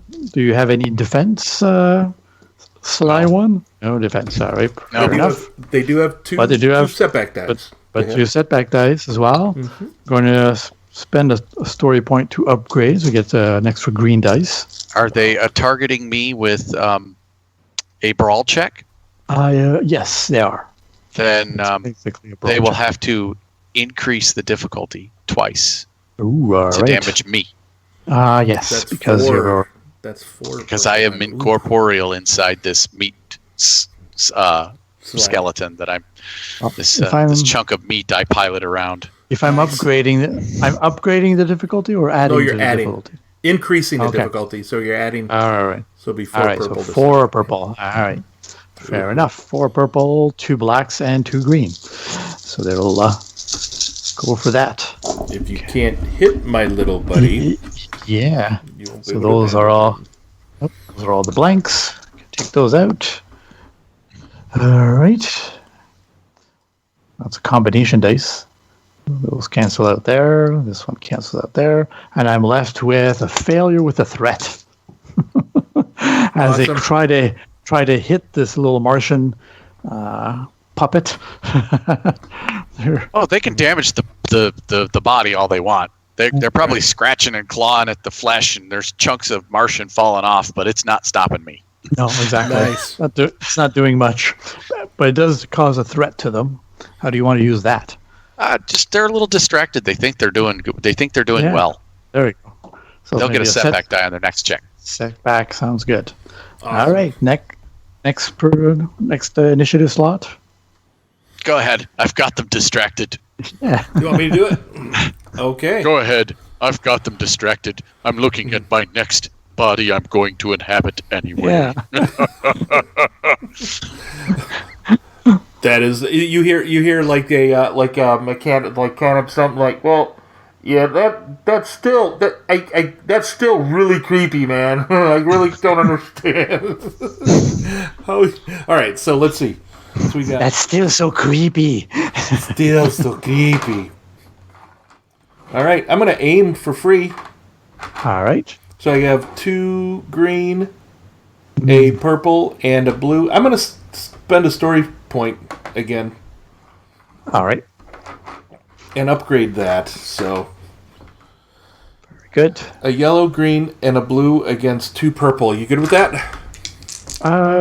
Yeah, I'll upgrade once Okay. myself. Okay. Okay. I believe I have rolled a complete, not quite a complete wash. I'm left with a set. I'm left with a advantage that I'm going to pass the boost die on to my buddy here. I just All right. start shooting at their feet and totally miss them, and they kind of Right. look down a little bit. So you got an opening. There you go, you creepy bastard. Get him. All right. Go ahead. So I'm. None shall pass. It's only a flesh wound. And I just try to melt them with my eye ray again. All right. I'll get the ember. No. So Keep they're it distracted. I'll get the ember. up close and personal. Yeah. Up close and personal. I'm going to use my maneuver to aim. We'll meet up at the inn. Gosh, I'm going to spend a story point. Do we have one? Yep, you have 2. Wait. Sweet. I'm gonna spend one for an upgrade. All Add a right. green die to this. So I'm looking at 2 yellow, 1 green, 2 blue, and 2 purple. All right. Well, let's upgrade one of those just for the hell of it, and you get your, Okay. your boost dice, of course, from your ally. Yep, that's one of my blue. One of them. All right. The other one was from aiming. All right. All right, let's roll the dice and see what we get. Holy cats! I have 5 successes and a triumph. Ooh. So I'm going to spend the triumph to use to link it with a Okay. double barrel. And so both these greenish rays just shoot out of my eyes and start cutting them to ribbons, Awesome. melting the flesh right off their bones. 10 damage, twice. 10 damage twice. Oh yeah, you destroy them. Oh. There. As the hologram just looks over, the hologram looks on in horror. It's like, oh my god! By the maker. As I said, All I'm right. looking at my next flesh suit. And then you do I'm that, and I And I'm teleport, looking at the little Martian guy. and I teleport. I teleport over to the amber and start harvesting it, throwing it in my backpack. See ya. That was 100%, 0%, right? Negotiation. See ya. I'll get you again. I'll get my revenge. And he disappears. Nice. Oh, that's pretty funny. I have no combat ability. This is awesome. Hey, man, I'm purdy. I'm not supposed to hit things. That's it. That's why I looking at the stats on this thing. It's like, yeah, I'm not putting more than one minion group. Yeah, well, that was a lot. I mean, but we have the nightmarish green goo. That's just, what the fuck? It's all about the money. It's all about the ambits. It's all about the ambits. That's what I keep telling myself. We're making ambits. It's all ours. Yes. I'll buy so much. We are, creep. Creepy. Imagine all the pizza. No, that's great. All right. There you go. So there's the an advantageous threat. So we tried to do a little bit of social encounter, but that degenerated really quickly. Yeah, not with Ilgax around. Yeah. Setting a precedence. Yeah. I still think you won tonight, dude, with your species creation, I must say. That was great. Yeah. Well done, You can Stefan. upgrade. Yeah, thank you. You can upgrade your body now to something that has scythe and scythe-like claws. Oh my gosh. Maybe. You're going to have it one of these? Maybe. I thought they're radiation filled. I don't know if I want to be inside one of those radiation filled bodies. It's probably not good for me. Oh, wait a second. Well, I'm pretty sure we need to make a resilience check right now, though, don't we? Yes. Maybe Okay. you each were. Let's do it. Why not? At least one of you were hit. And You were. I was hit. What was it? It's resilience. It's a hard resilience check? Hard resilience check. Hard resilience check. But instead of having the radiation thing, I was thinking you get to roll again on the one of the features like for mutations. Oh, so I get a mutation if I fail? Yeah. Oh, this is great. Okay, So you may want to fail. well, I might, because I have 2 green against 3 purple. But you know how I roll. Yeah. All right, I'm going to roll it. Here we go. Unless you want to do something to this or just let me roll it. No, it's percentage. Go ahead. All right. I succeeded. That shocks you, doesn't it? Yeah. I succeeded, however, 2 threat. Succeeded all with right. 2 threat. 2 All successes, right, 2 threat. Well, So you don't get mutated, but maybe for now, you would get some residual effect. Any kind of social encounter, you seem off. People deal with you like, wait a minute, something's odd about him. for like the next social encounter or something. Yeah, All right, so if we start combat again, round 0, I'll have a setback die or something. yeah, something like that. Yeah, Wonderful. but that's yep. All right. Well done, Stefan. There we go. Thanks, buddy. Thank you. No problem. Thank you. All right.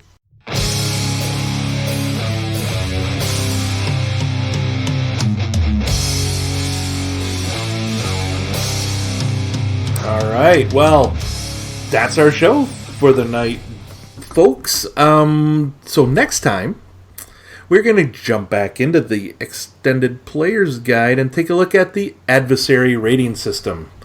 So, I'd like to pull that apart a little bit and check it out. That'll be pretty good. We'll go into that in a little more details. So, Yep. yeah. So, what do we have for feedback, listener feedback there, Stefan? We did get a little bit of feedback from someone on Twitter who engaged a little bit in back and forth. Mm-hmm. Nate642 is his handle. So he asks, initially, when placing minion groups on the table, do you put 1 miniature for each minion in a group, or 1 miniature to represent a minion group? To which I replied, well, it depends a little bit on, in my case, if the entire minion group is roughly in the same area or in a cluster, in a group, I'll use 1 minion to represent them, and then I'll just remind the players how many actual minions are in each. But sometimes, a minion group may spread out a little bit. They'll still stay within very, very close range of each other. But then in that case, I would use different minions for each. So he replied, wait, they can be spread out? I thought they had to stay in engaged range. Do they still get, skill bonuses if they are spread out? And I again replied, I've had them spread out a little bit, short range maximum, between any 2 minions. And yes, I'd still give them the same bonuses. And any further than that, then there'd be like considered smaller groups. But there's no hard and fast rules that states the group has to be within engage range of each other, but more often than not, they will be. And as an example, I gave, like, for example, a group of 4 could take cover behind a low wall. They're all standing in a line next to each other. So, minion 1 is not within engage range of minion number 4, but he is engaged to minion number 2, who's engaged to minion number 4, and so forth. So at least they're still grouped together. Someone else on the Forge had said and replied as well, prepare to have your mind blown. Minion groups can even split into different groups and merge to form larger groups. So they are a little bit fluid. You think of them a bit more narratively. And so, for example, a group gets whittled down to half their force, to 2 guys perhaps. They can join another group of 4 and become a minion group of 6. Yep, they can be split. They can be, yep. Yeah, or instead 2 groups of 3, Mm-hmm. So, I actually have done a lot of face-to-face with Star Wars, and one of the things that in that is stormtroopers are minions. So you do a lot of minions when you're running Star Wars, and I always use 1 mini myself, and to represent a minion group, with the exception of one time where I had the minions were kind of up on a raised platform that was at medium range from the players who were down below. The whole group was spread out around the platform, but since the medium range difference was straight up, they were shooting down at the player characters, and so they were spread out. Yeah, they were spread out with the high ground. They were getting boost dice for that because you do. And but when one of the characters used a jetpack to leap up there, I split them into 2 minion groups on either side of this raised platform. I split them into 2 minion groups because he was then an engaged range from 2 of them, but at short range from the other 2. So it made sense to split them off into 2 separate minion groups then. Right. Cool. Yeah, and I think you did the same thing during a game at the Con on the Cob with the your Machina setting. Yeah, a little the ghosts. Yeah. So they were still in the room, but there were different minis, and I remember my character Zszree, shooting them at them individually because we were spread out a little bit.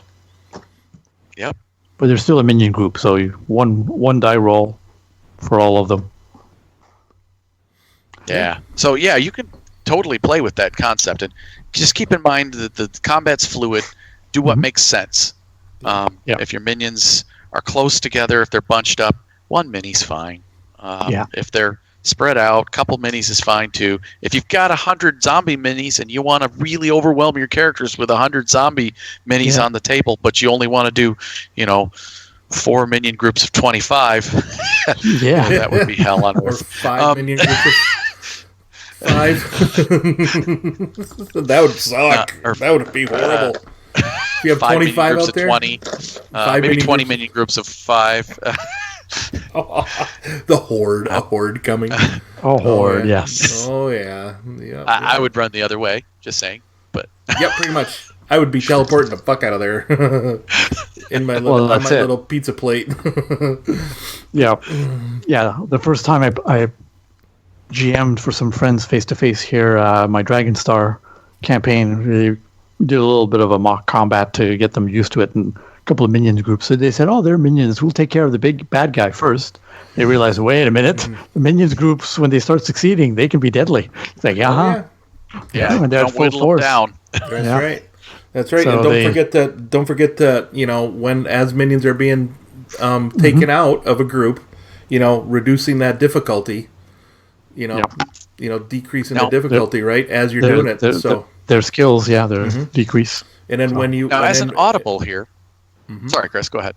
And then when you do start merging those minion groups back together, if there's just 1 minion left in a minion group, merging it into another minion group is totally cool, right? Yeah. And then just don't forget to, upgrade those difficulties when you do that. So Change the wounds. Yep. change your wounds too. Yep. Now, one thing as just a GM note, if you're going to use a single mini to represent a group of creatures, you could put a D6 next to it. Yep. To indicate the number of minions in that group. Yeah, that's a good idea. So Or anything to market. Yeah, anything to market with it. Yeah. D6s are really good. Maybe D4. Yeah, because you're not going to have, unless your GM is Jamie Pearson, who likes minion groups of 9. Your minion groups are never going to have more than 4 or 5, sometimes 6 tops. Maybe. yeah.